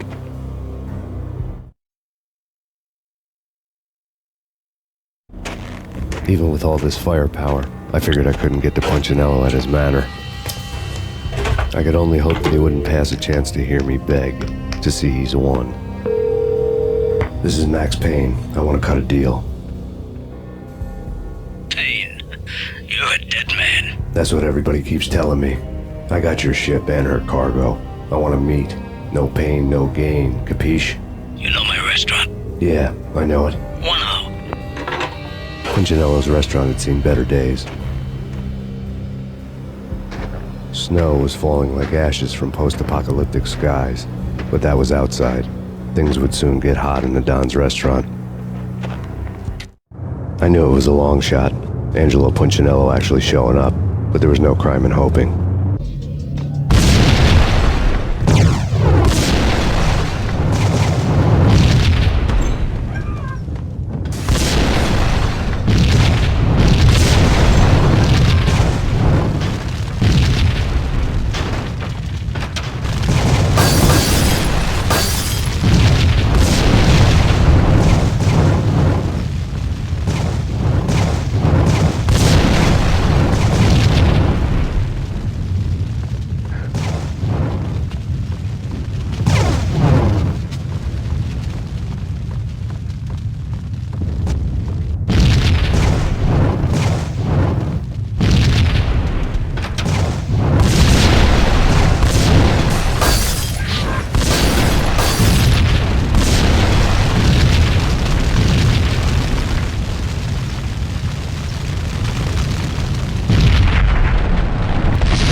Punchinello was burning to get me.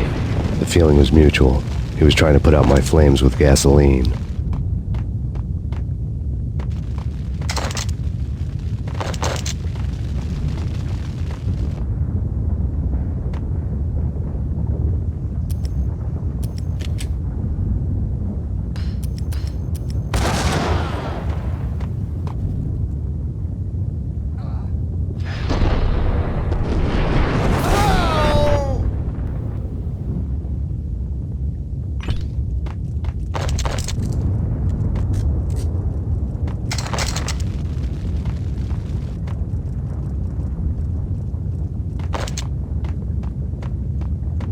The mobsters have been guarding a real treasure, the way out of this disco inferno.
Vlad had seen my smoke signals. The Mercedes was revving to go, almost drowning out the banshee wail of the sirens. You coming? We'll drop you off at the Punchinello Manor. Sounds good to me. When this is over, look me up. I could use a professional like you. I'll keep that in mind.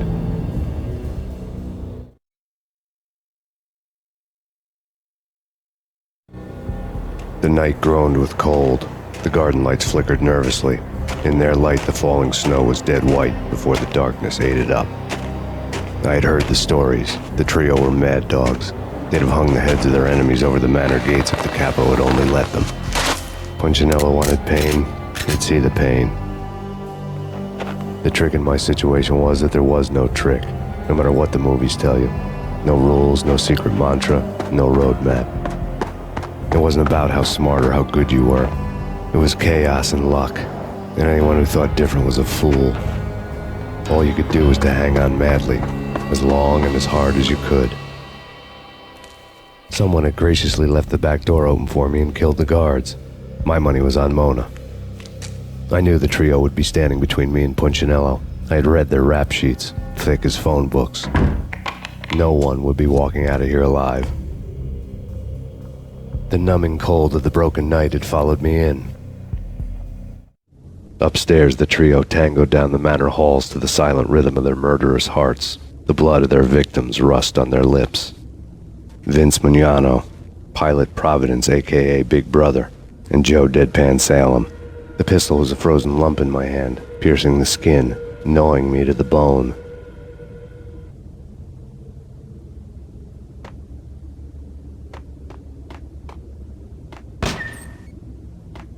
In death, the thug had been promoted to messenger. Someone hadn't enjoyed the Don's hospitality. Someone with a flair for the dramatic. Someone who had let herself out of a locked cell and past a couple of armed guards. My thoughts were on Mona again. I could only hope she was a good enough gambler to walk away while she was still winning, before she'd run into the trio.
Someone get the guys from upstairs!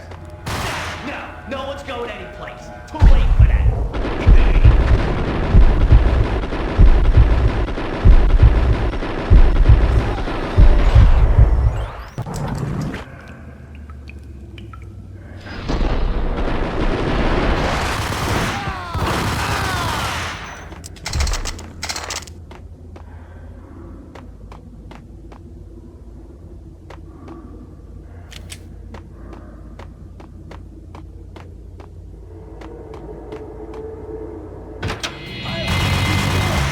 It didn't take me long to run into the trio.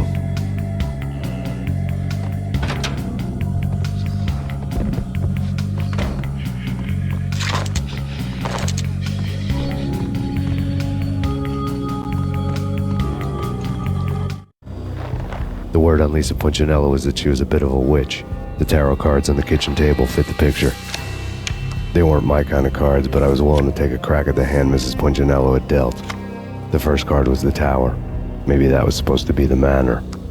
It got easy after that. The devil was the master of the house, and death was me, coming for him.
It was too late for her.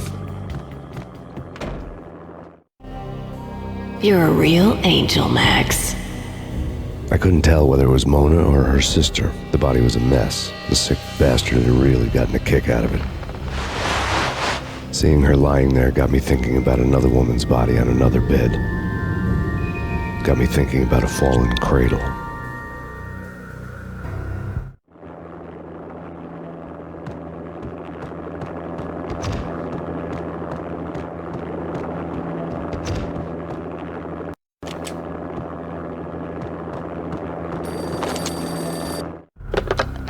Max Payne. Talk to me. Alfred Woden. You've got company. An armed helicopter just landed on the manor grounds. You must hurry. The more the merrier.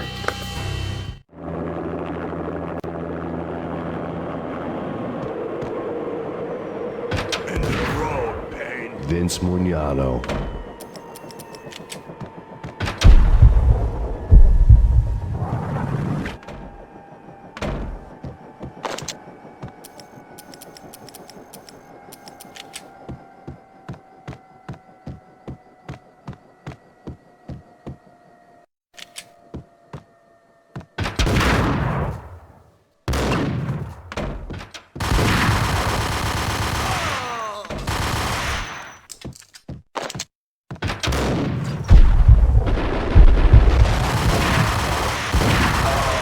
Punchinello's trio was done for.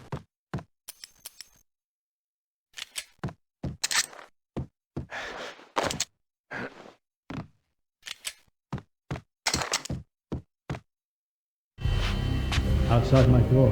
Hurry. He's coming for me. You gotta hurry. Please. I could hear Punchinello on the phone begging for help. He should have been saying his goodbyes. Punchinello was a pushover. The moment I stepped into the room, he folded like a deuce before a royal flush. No, wait. I was just doing what I was told. I couldn't refuse. She's someone high up. Government, maybe. I don't know. He was trying to buy more sand for his hourglass. I wasn't selling any. No, I told him nothing.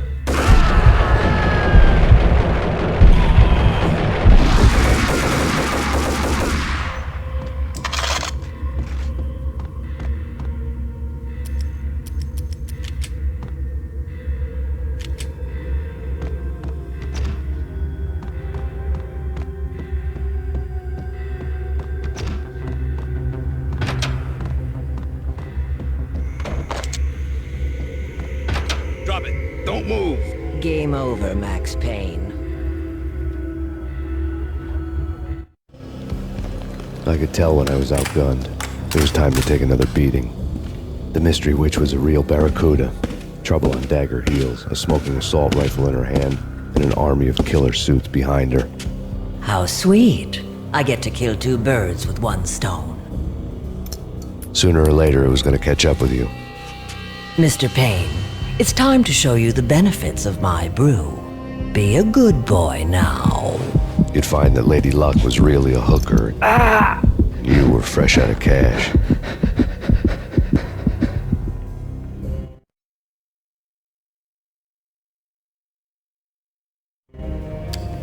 Gentlemen, we're done here. Take me to Cold Steel. She had just given me an OD of Valkyr. I could feel green fire eating my brains. They turned to steam. They did a fade on me. I'd never had a chance. The witch had got me just as sure as if she put a gun to my head and pulled the trigger. The shadows rushed me, bruised mugshot faces hungry for revenge. They knew my weak spots and closed in for the kill. The floor turned into a vortex of green blood. I fell. The flesh of fallen angels.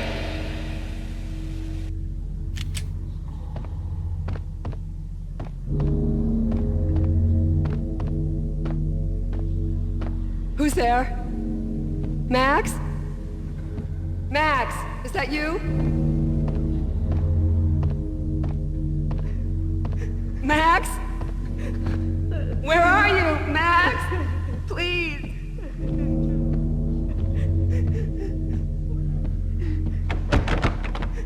No, please, Max, no! I'm sorry. Please don't, Max, no, please.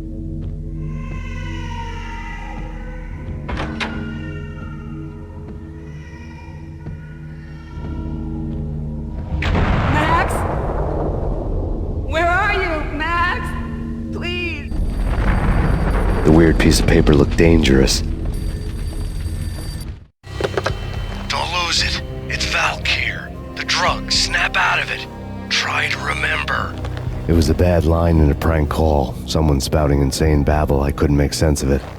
But I had an overwhelming sense of deja vu, and the caller's voice sounded oddly familiar.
No, Max! Murderer! You killed her!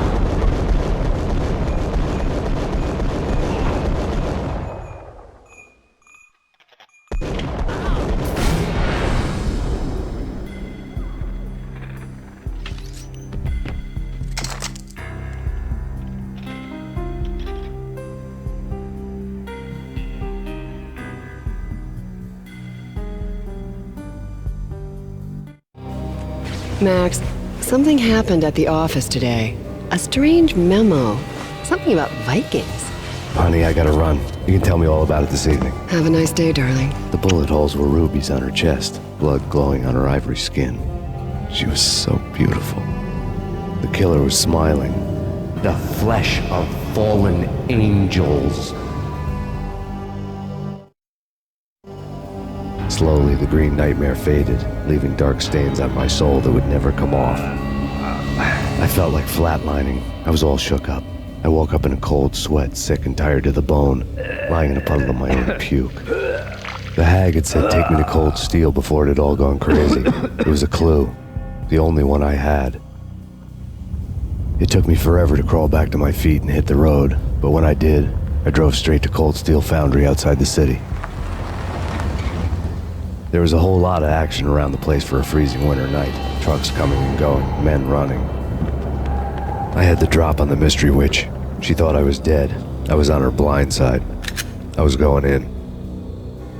The bad trip had put me in a crazy mood, adrenaline pumping through my aching veins. Staggering on the mill roof in ice and snow and wild wind, I was a ninja. My kung fu was strong. I wasn't kidding anybody. At best, I was Superman on kryptonite about to fall through a skylight, down to where it was all going down. A half-abandoned industrial area in the middle of nowhere. The factory was a perfect front for any number of illegal activities.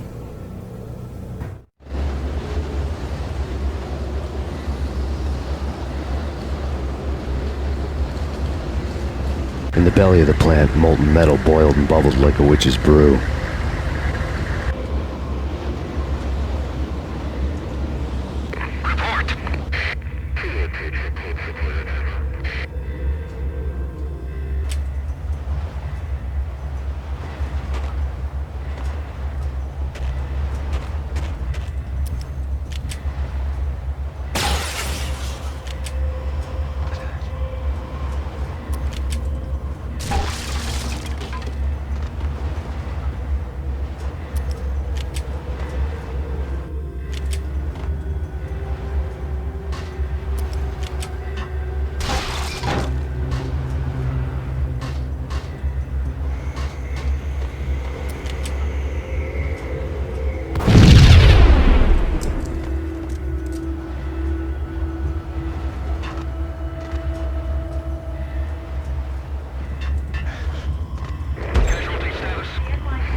Life-threatening weather condition. A record-breaking killer storm. In the city's history, vehicles stuck in snow. Heavy snowfall. Forecast shows severe weather is expected to continue. Out in the night, snow fell like confetti over the Devil's Parade. The storm was anything but over.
Can you believe it? I bet they sleep with their rifles. I bet... Moving to the danger area.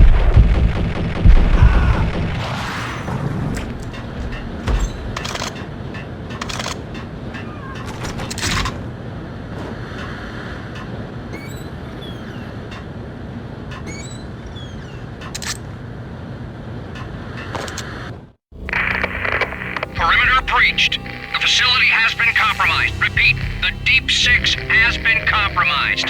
Initiate Operation Deadeye. The walkie-talkie military lingo could mean only one thing. They were getting ready to destroy the evidence and vanish into the night. I was so close. The hidden truths were just around the corner.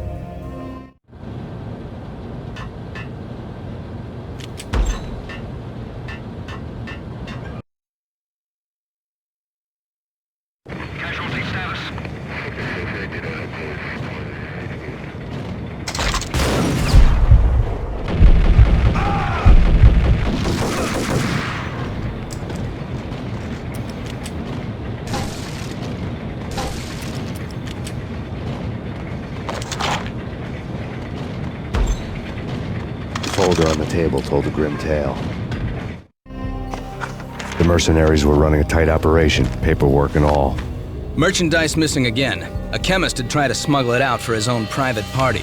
Locked him up in cell B7 in D6's old test facility to wait for proper processing. I was close enough to hear the secrets, just beyond the next doorway.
The monitor showed me the way.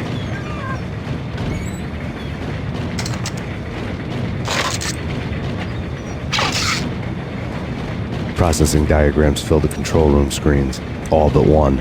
An elevator titled D6 on one of the screens, somewhere onwards, past rows of ovens, in the core of the plant.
I had taken on the role of the mythic detective, Bogart as Marlowe or as Sam Spade going after the Maltese Falcon to unravel all the mysteries. Following a path of clues to that final revelation, even if it would take me down to the cold, cavernous depths of a grave. You can't do this! My men are still inside! Do you have any idea why this is called Operation Dead Eyes?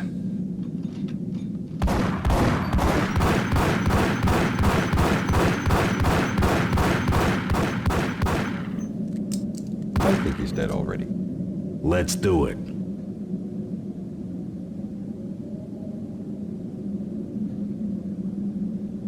Attention all personnel.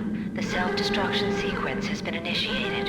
Evacuate the complex We've got immediately. company. Repeat. The self-destruction sequence has been initiated. To the nearest exit immediately.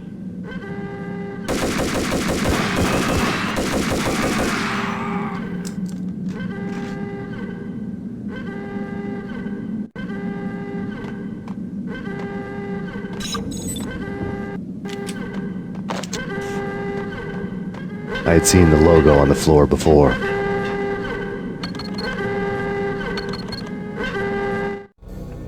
There was an old army bunker under the steel mill. I knew the military plaque on the floor. I had seen 1,000 variations of the insignia on crumbling brick walls everywhere in the city. The sword replaced by a syringe. Project Valhalla, V for Valkyr, V for Valhalla. All of a sudden it read like a crackpot conspiracy theory.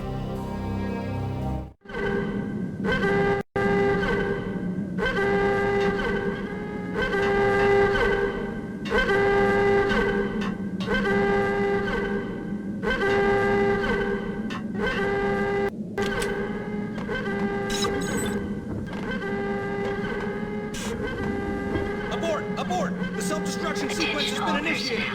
Get the hell out of here! The place is gonna blow!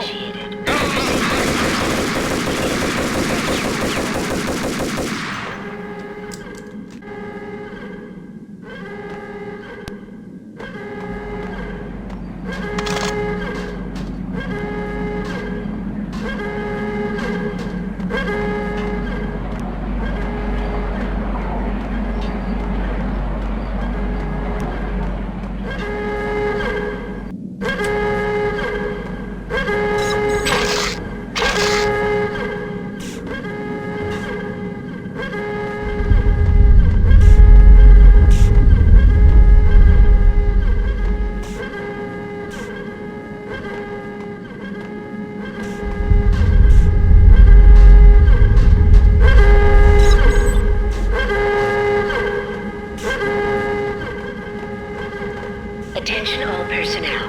The self-destruction sequence has been initiated. Proceed to the nearest exit immediately. Like everything else in the Valkyr case, the door code was a mystery to me.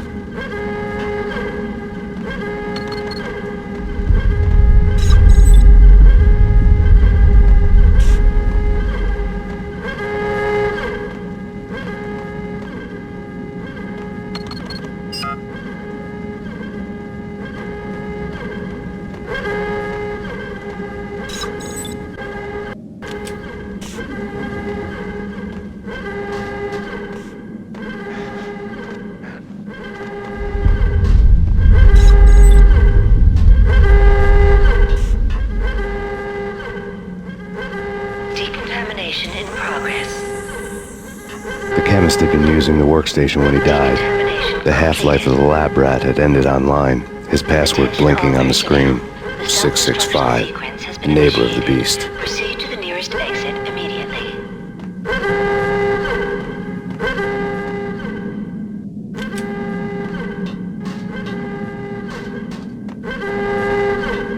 Decontamination in progress. Decontamination completed.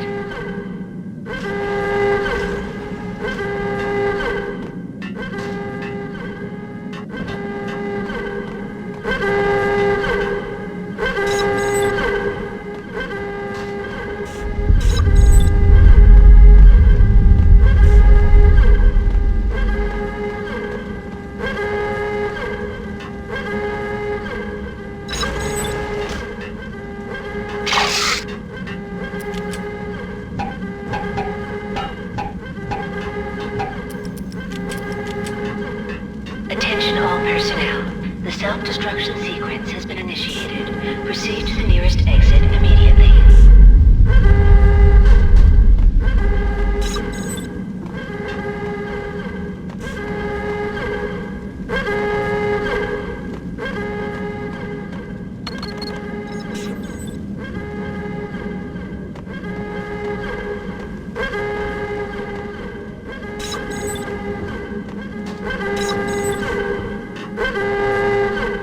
Decontamination in progress.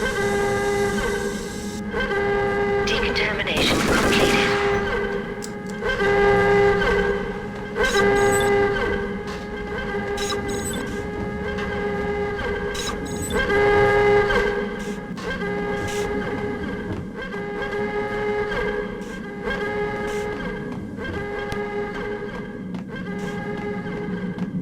Attention all personnel. The self-destruction sequence has been initiated. Proceed to the nearest exit immediately.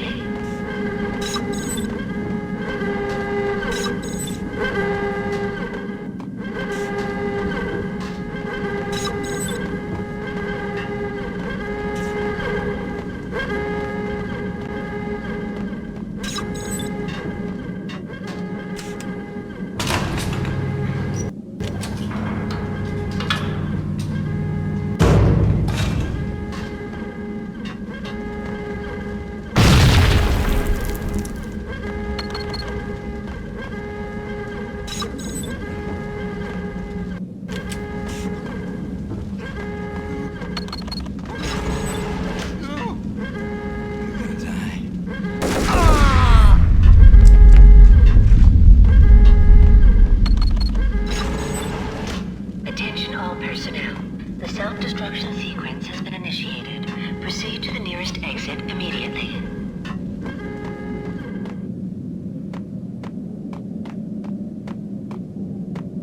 Hey, in here! Hey! Get me out of here! I'm innocent! There!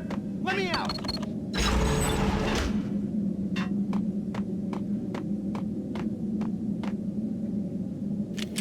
Hey! In here! Hey! Get me out! Thanks.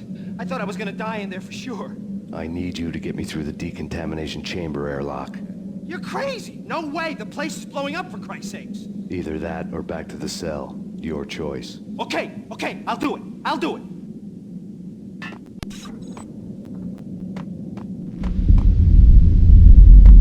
Hurry up, for Christ's sakes, it's gonna blow!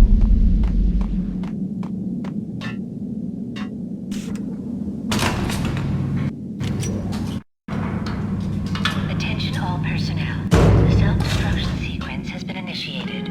Proceed to the nearest exit immediately.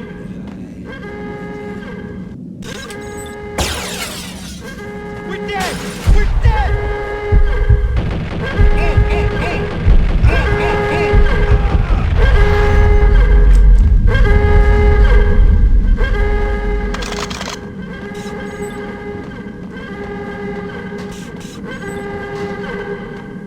Get in!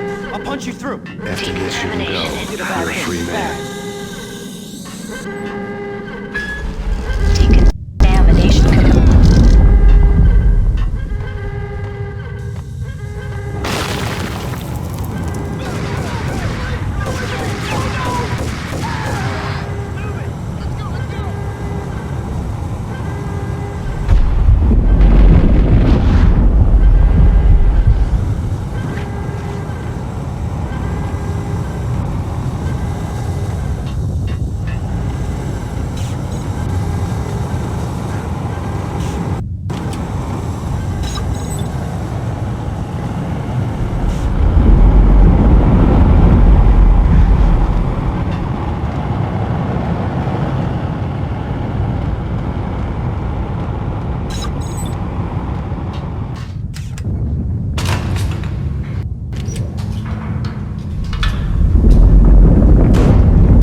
Caught in the middle of the deadly web that was the Valkyr case.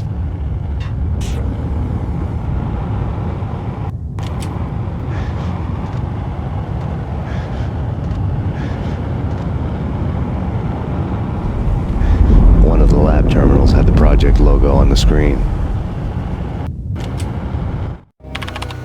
Top secret. Project Valhalla, U.S. Army, Yggdrasil Network. Valhalla, the otherworldly place in Norse mythology where the bravest heroes spent their afterlife feasting and fighting forever, their wounds miraculously healed night after night. Valkyr, the maidens who chose the most courageous Viking warriors and carried them to Valhalla. 1991. The research objective is to create a chemical substance to enhance the stamina and morale of infantry troops. 1995. Results unsatisfactory. Project cancelled. Someone had decided to continue the sick experiment unauthorized. Project compromised. Data leak. Fix the damage by any means necessary. Security clearance red. Authorized by the project lead. Field test. Double the dosage for all the remaining test subjects. Observe and record the subject's behavior in an urban setting. The drop-off point was my old address in New Jersey. The file dated 3 years ago. Just when you thought you had reached the deepest depths of horror, it suddenly got worse. How to turn off that small voice inside your head that started to whisper that you should be glad that now, if not before, your revenge was justifiable on any conceivable moral scale. That small voice proved, beyond any doubt, that I was damned. The dagger-heeled woman had come and gone a long time ago. There was nothing more for me here. The bunker's name was acting as a self-fulfilling prophecy.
Together a jigsaw, and the final picture is you finishing that same puzzle.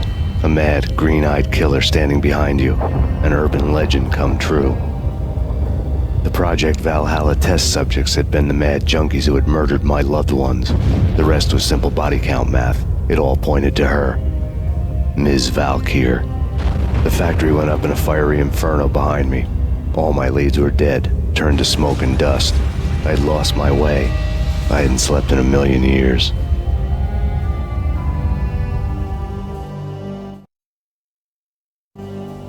I felt thin as death. I've been living on an endless supply of week-old donuts. They were fuel for this crazy furnace inside my head. I couldn't remember when I had last seen the sun. I was on a permanent graveyard shift. When the darkness fell, New York City became something else, any old Sinatra song notwithstanding. Bad things happened in the night, on the streets of that other city, Noir York City. I was in an all-night diner, downing cup after cup of coffee that tasted like engine oil, when a new message from BB got me back on the killer track. What the hell happened at Roscoe Street? Maxie, I'm going out on a limb here. We need to talk this through, come up with a plan. 2:30 a.m., the Choir Communications Garage. The more I thought about Alex's murder and the frame-up, the more it felt like an inside job. I should have seen it coming. BB had sold me out, and now he wanted to finish what he'd started. The garage was dead. BB showed up in his tailor-made suit, gold watch, and cufflinks to match, all way beyond a cop's pay. Maxie. Oozing suave charm, he was guilty as hell. What the hell does BB stand for anyway? Backstabbing bastard? Come on, don't be like that. Have a cigar. I don't smoke. Maxie, you have no idea how big this is. It's huge. You have no idea. I think I do. You're a bribe-taking bent cop who sold out his partner. Those mobsters in the subway were a dead giveaway. Hard to miss. Bet it was exactly like this with Alex. Up close and personal. You can't win this one, Max. No, but I can make damn sure none of you do either. BB turned out to be another cardboard cutout bad guy.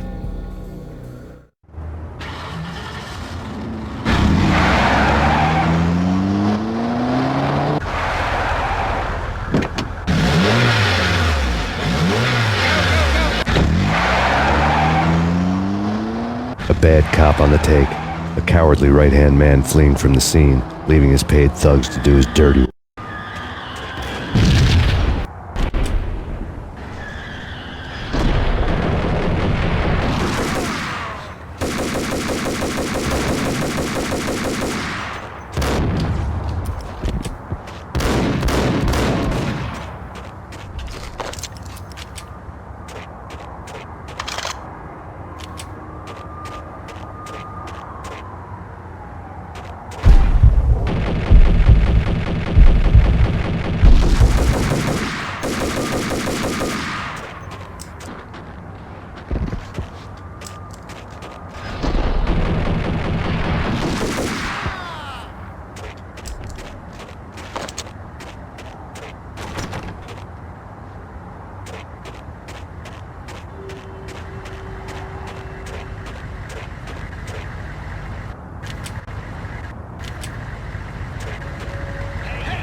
fire at the Punchinello Manor in Westchester.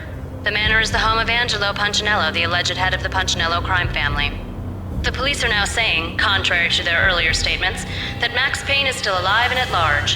He continues his vendetta against the Mafia, of which this last act of arson is attributed to.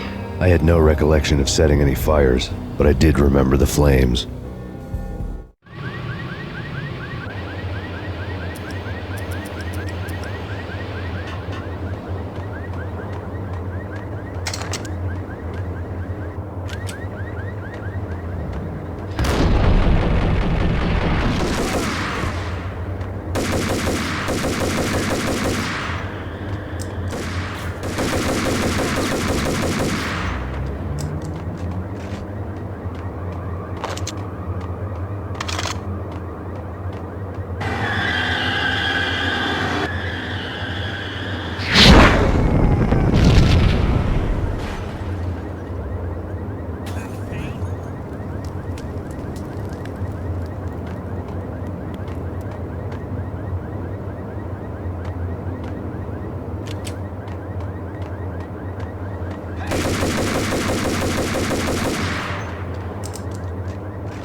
A payphone started to ring.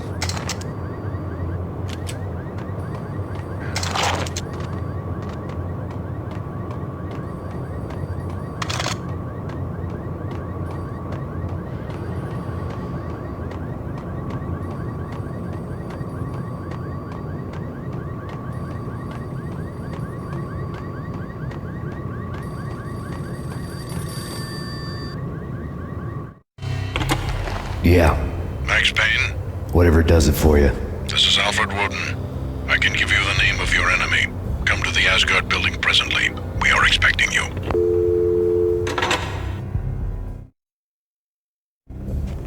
Woden was waiting for me on the steps of the old building. Mr. Payne, let's go inside. The others are anxious to begin. The others? Despite the general misconception, this building actually predates the City Hall by 2 years, thus being the oldest municipal building still in use here at the foot of the Brooklyn Bridge. No kidding. The old man played tour guide as he led me through a dark, domed hall. The answers I was after loomed large ahead. Mr. Payne, I would like to introduce you to my colleagues in what we call the Inner Circle. You've been watching too much X-Files. You have seen the files on Project Valhalla. We can fill the gaps, provide you with the information missing from those files. We were all involved in the early stages of the project during the Gulf War. What's the catch? We would very much like to blow this thing wide open, but our hands are tied. Her name is Nicole Horn. She was the key figure in Project Valhalla. When the funding was discontinued, she simply refused to quit. She knew exactly what she had in her hands. Nicole Horn is the president of Acer Corporation. She has more than half the city in her pocket. This must be kept under wraps. If you try to go public with this, we will deny any knowledge. We need you to take her out. Afterwards, we can protect you. Make all the charges go away. That was the cue for the killer suits to kick in the doors and swarm inside.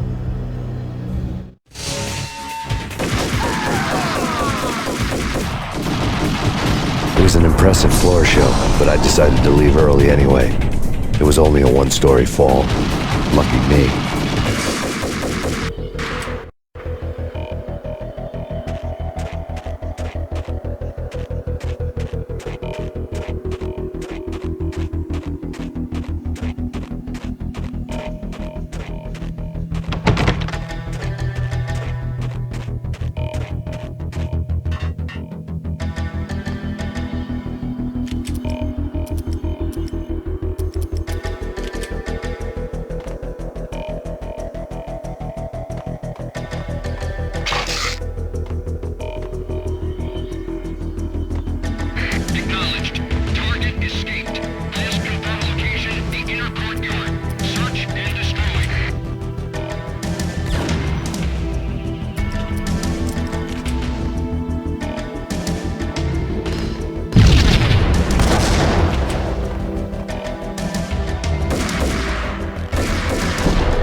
One of the monitors showed what was left of the inner circle.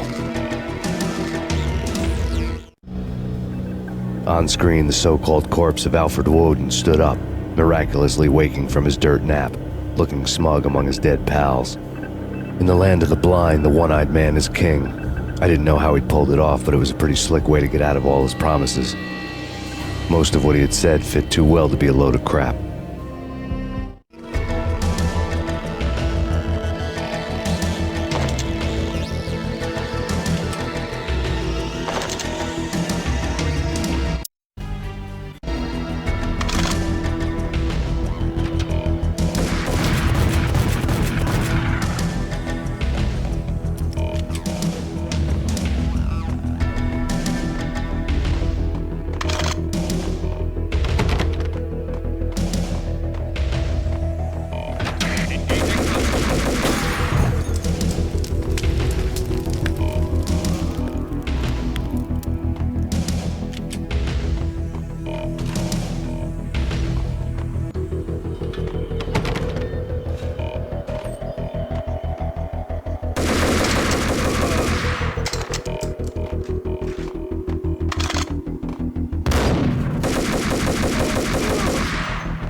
And what is your answer to those saying that he's actually providing a service long overdue to the city? This crusade nonsense has gone too far. He's out of control. It must stop. He will be stopped. That was Deputy Chief Jim Rivera from the New York City Police Department.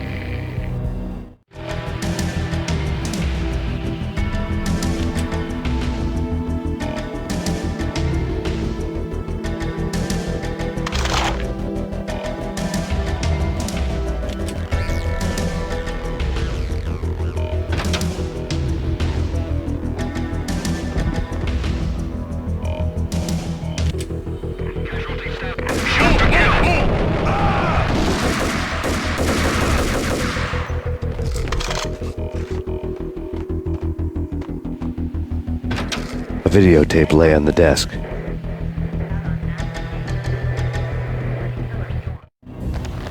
Nicole Horn had blackmailed the inner circle into silence.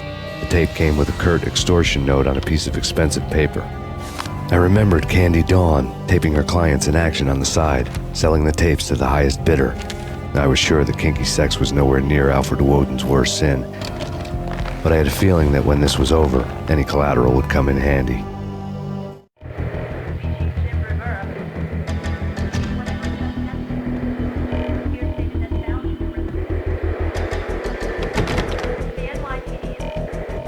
Woden had left me a present. Woden had taken care of my mission preps with military precision. The critical areas in the Acer Corporation headquarters blueprints were circled in red. The president's office was at the top of the building, right below her penthouse suite. The elevators were controlled by a security computer, part of the mainframe located underground below the building. The high-rise was sealed as tight as a sci-fi fortress.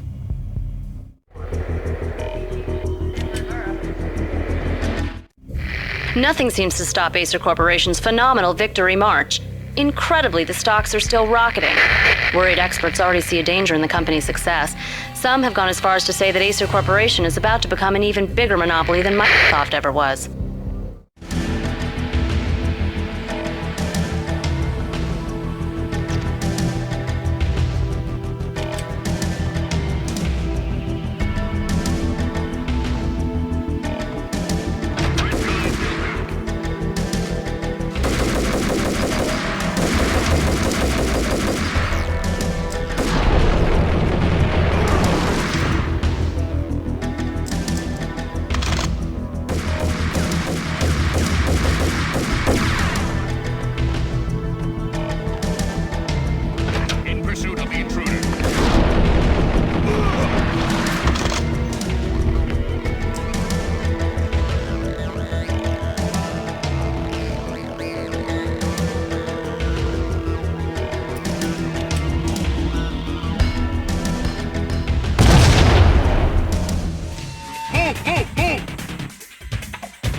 Best movie ending ever?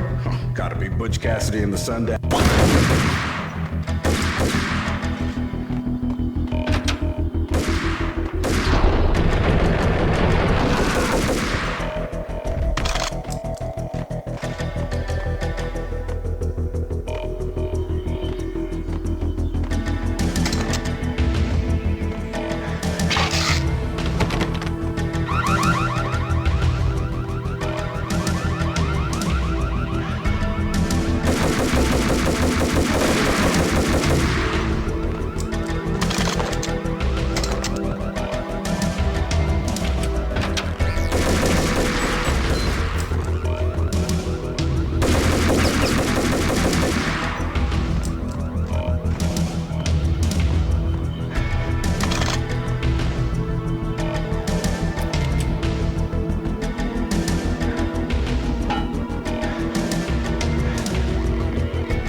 I had dreamed of revenge. Those dreams were always nightmares, of coming close and then failing. Now I was close. I had a name to guide me, Nicole Horn. I had nothing to lose.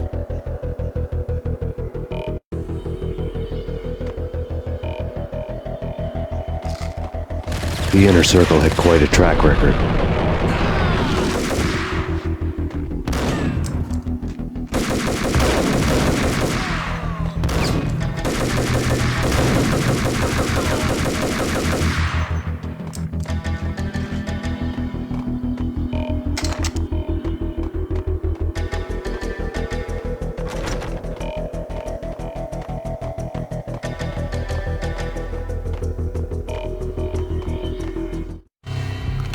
Project Valhalla had not been the only thing the Inner Circle had been involved in. There were rows of cabinets full of files. The Serpentine Secret Society went back a long way, always pulling strings from the shadows. I couldn't say I was sorry. Woden's move in some Byzantine power game had cut the Circle's membership roster to 1. The old man wanted me on cleanup duty. It was my mess, too.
CIA, FBI. You've seen one, you've seen them all. Sure.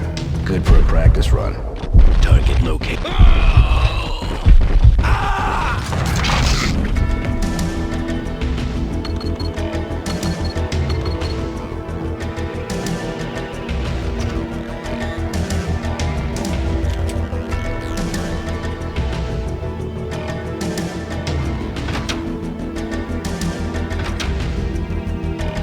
Take him down. Shoot to kill.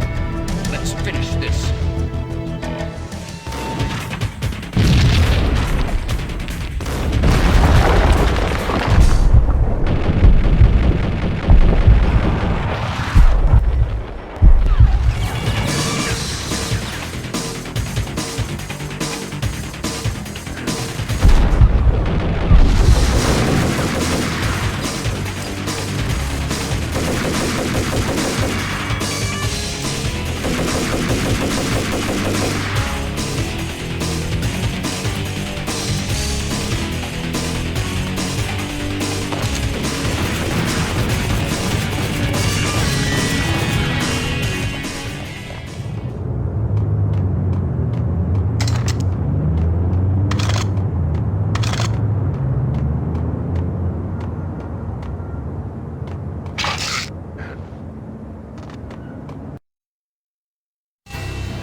Mine wasn't the most original approach to the problem.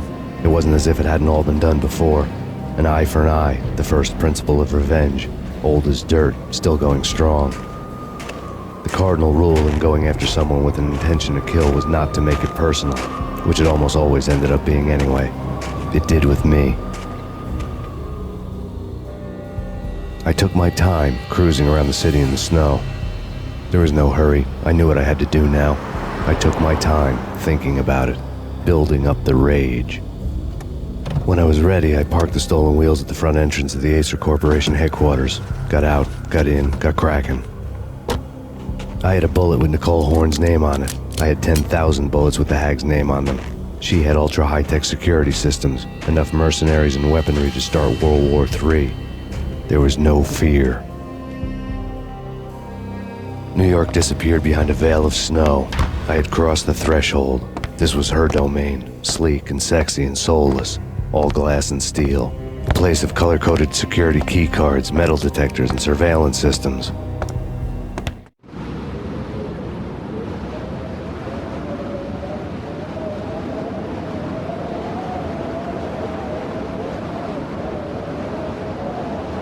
Colder than a walk-in fridge. Cold as a gun.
Mona. Looking good. Max, we gotta stop meeting like this. It will be a cold day in hell before I let a narc cop stop me. Miss Sachs, do your job. Relax, Max. You're a nice guy. I don't kill nice guys. You're not bad yourself. It was different when Horn wanted Punchinello dead. To cut her ties to the Mafia. He deserved to die. The same goes with her. She's the bad guy here. Her sister was whispering to her in my favor. I knew the appetites of ghosts intimately. They hungered for revenge. No! A gunshot boomed and she fell down in slow motion. She was a nice girl, not really a stone-cold killer. And now she was stone-cold dead. Like religious fanatics or loyal samurai, Horn's private army was coming at me. Send me back up.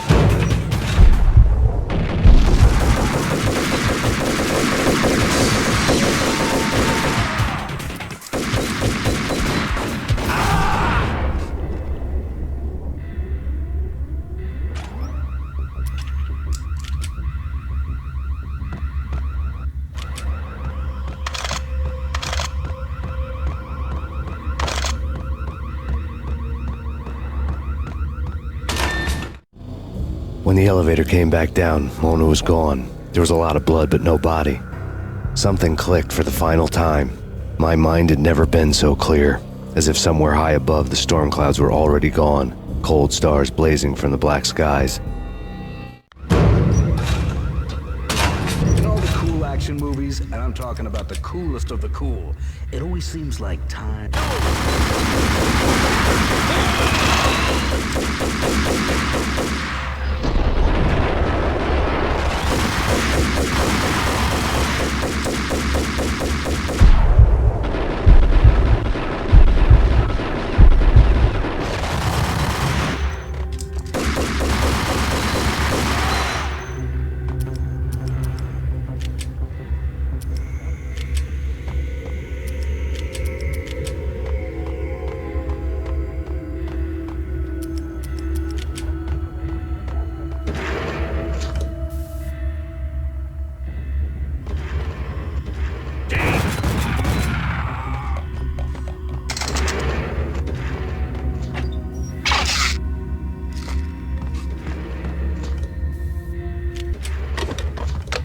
I had elevator access to the mainframe. From there, I'd be able to override the security locks and get to her office.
The unmarked chopper was Horn's pet guardian, inhuman and flawless. It was stalking me. Stereotype. I'm not a cold-blooded killer. What the? Kill the bastard! Kill the bastard!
were now offline. All bets were off. The elevator would take me all the way up.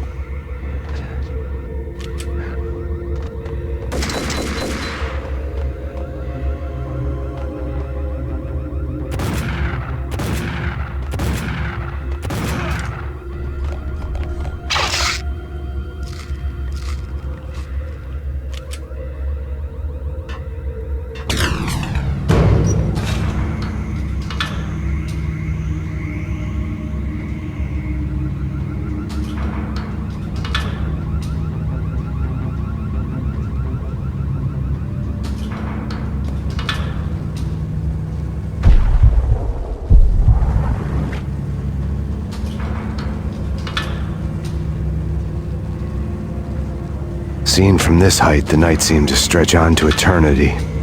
A hint of desperation had crept into the snowstorm, as if it was trying to get it all out before the end.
Horn's personal computer was on.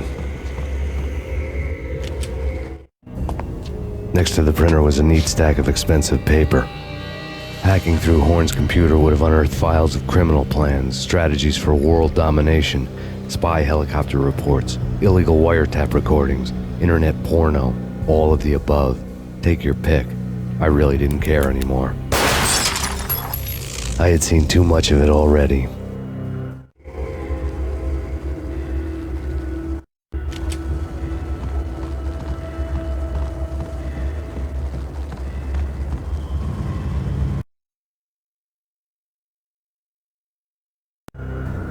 Valkyr had been meant to be a white-winged maiden that would lift you to a warrior's heaven, but it turned out to be a one-way demon ride to hell. The devil was in the drug. I knew. I had met him.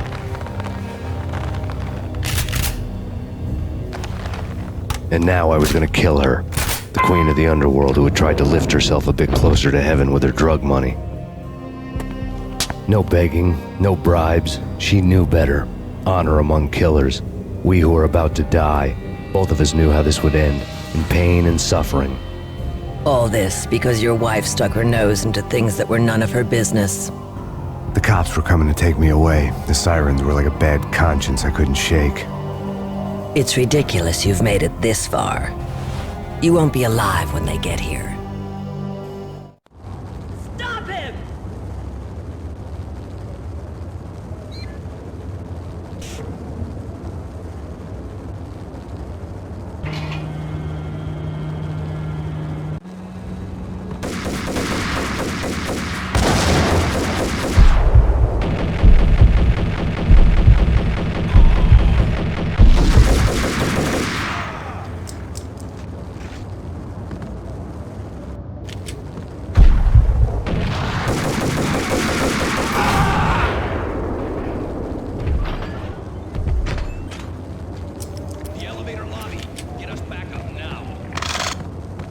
Max Payne, this is futile. A waste of time. The deaths of your wife and daughter were necessary. Inevitable. It is done. You cannot bring them back. Nothing you do will make it any better.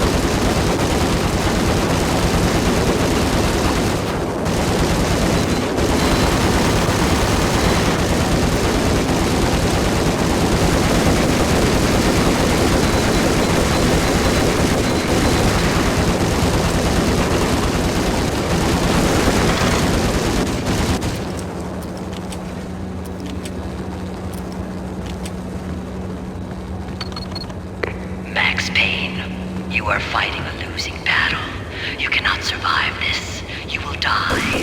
Stop fighting. Make it easy for yourself. Accept your fate. You will die here.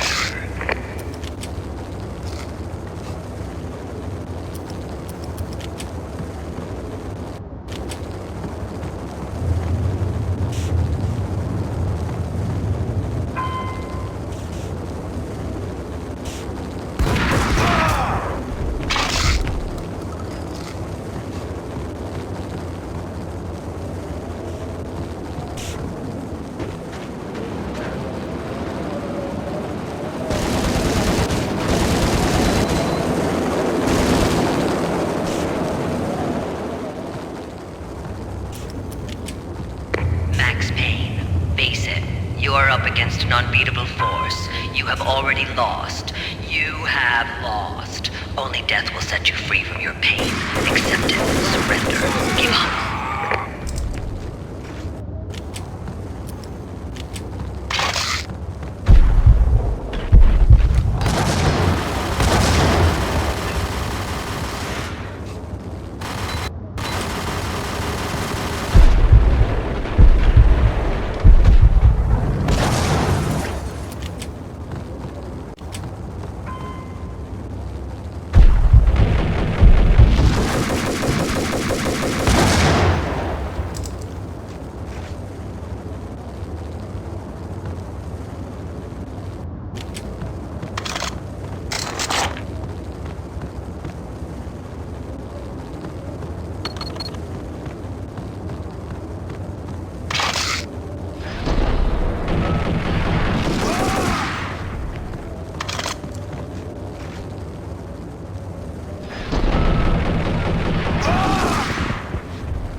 fast.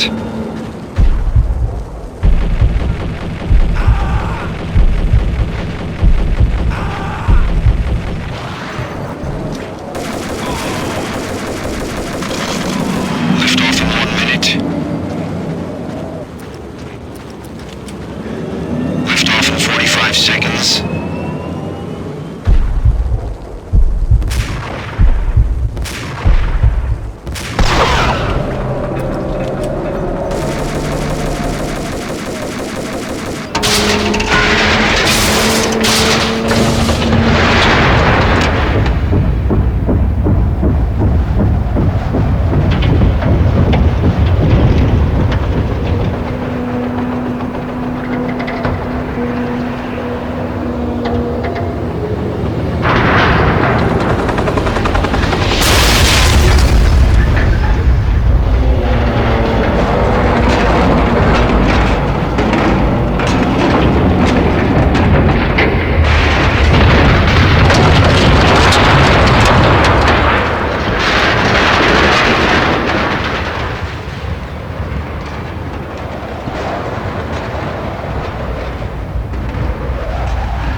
They were all dead. The final gunshot was an exclamation mark to everything that had led to this point. I released my finger from the trigger. And then it was all over. The storm seemed to lose its frenzy. The ragged clouds gave way to the stars above. Max Payne, this is Deputy Chief Jim Bravura from the NYPD. We've got the building surrounded. Throw down your weapons and lie down with your hands behind your head. A bit closer to heaven.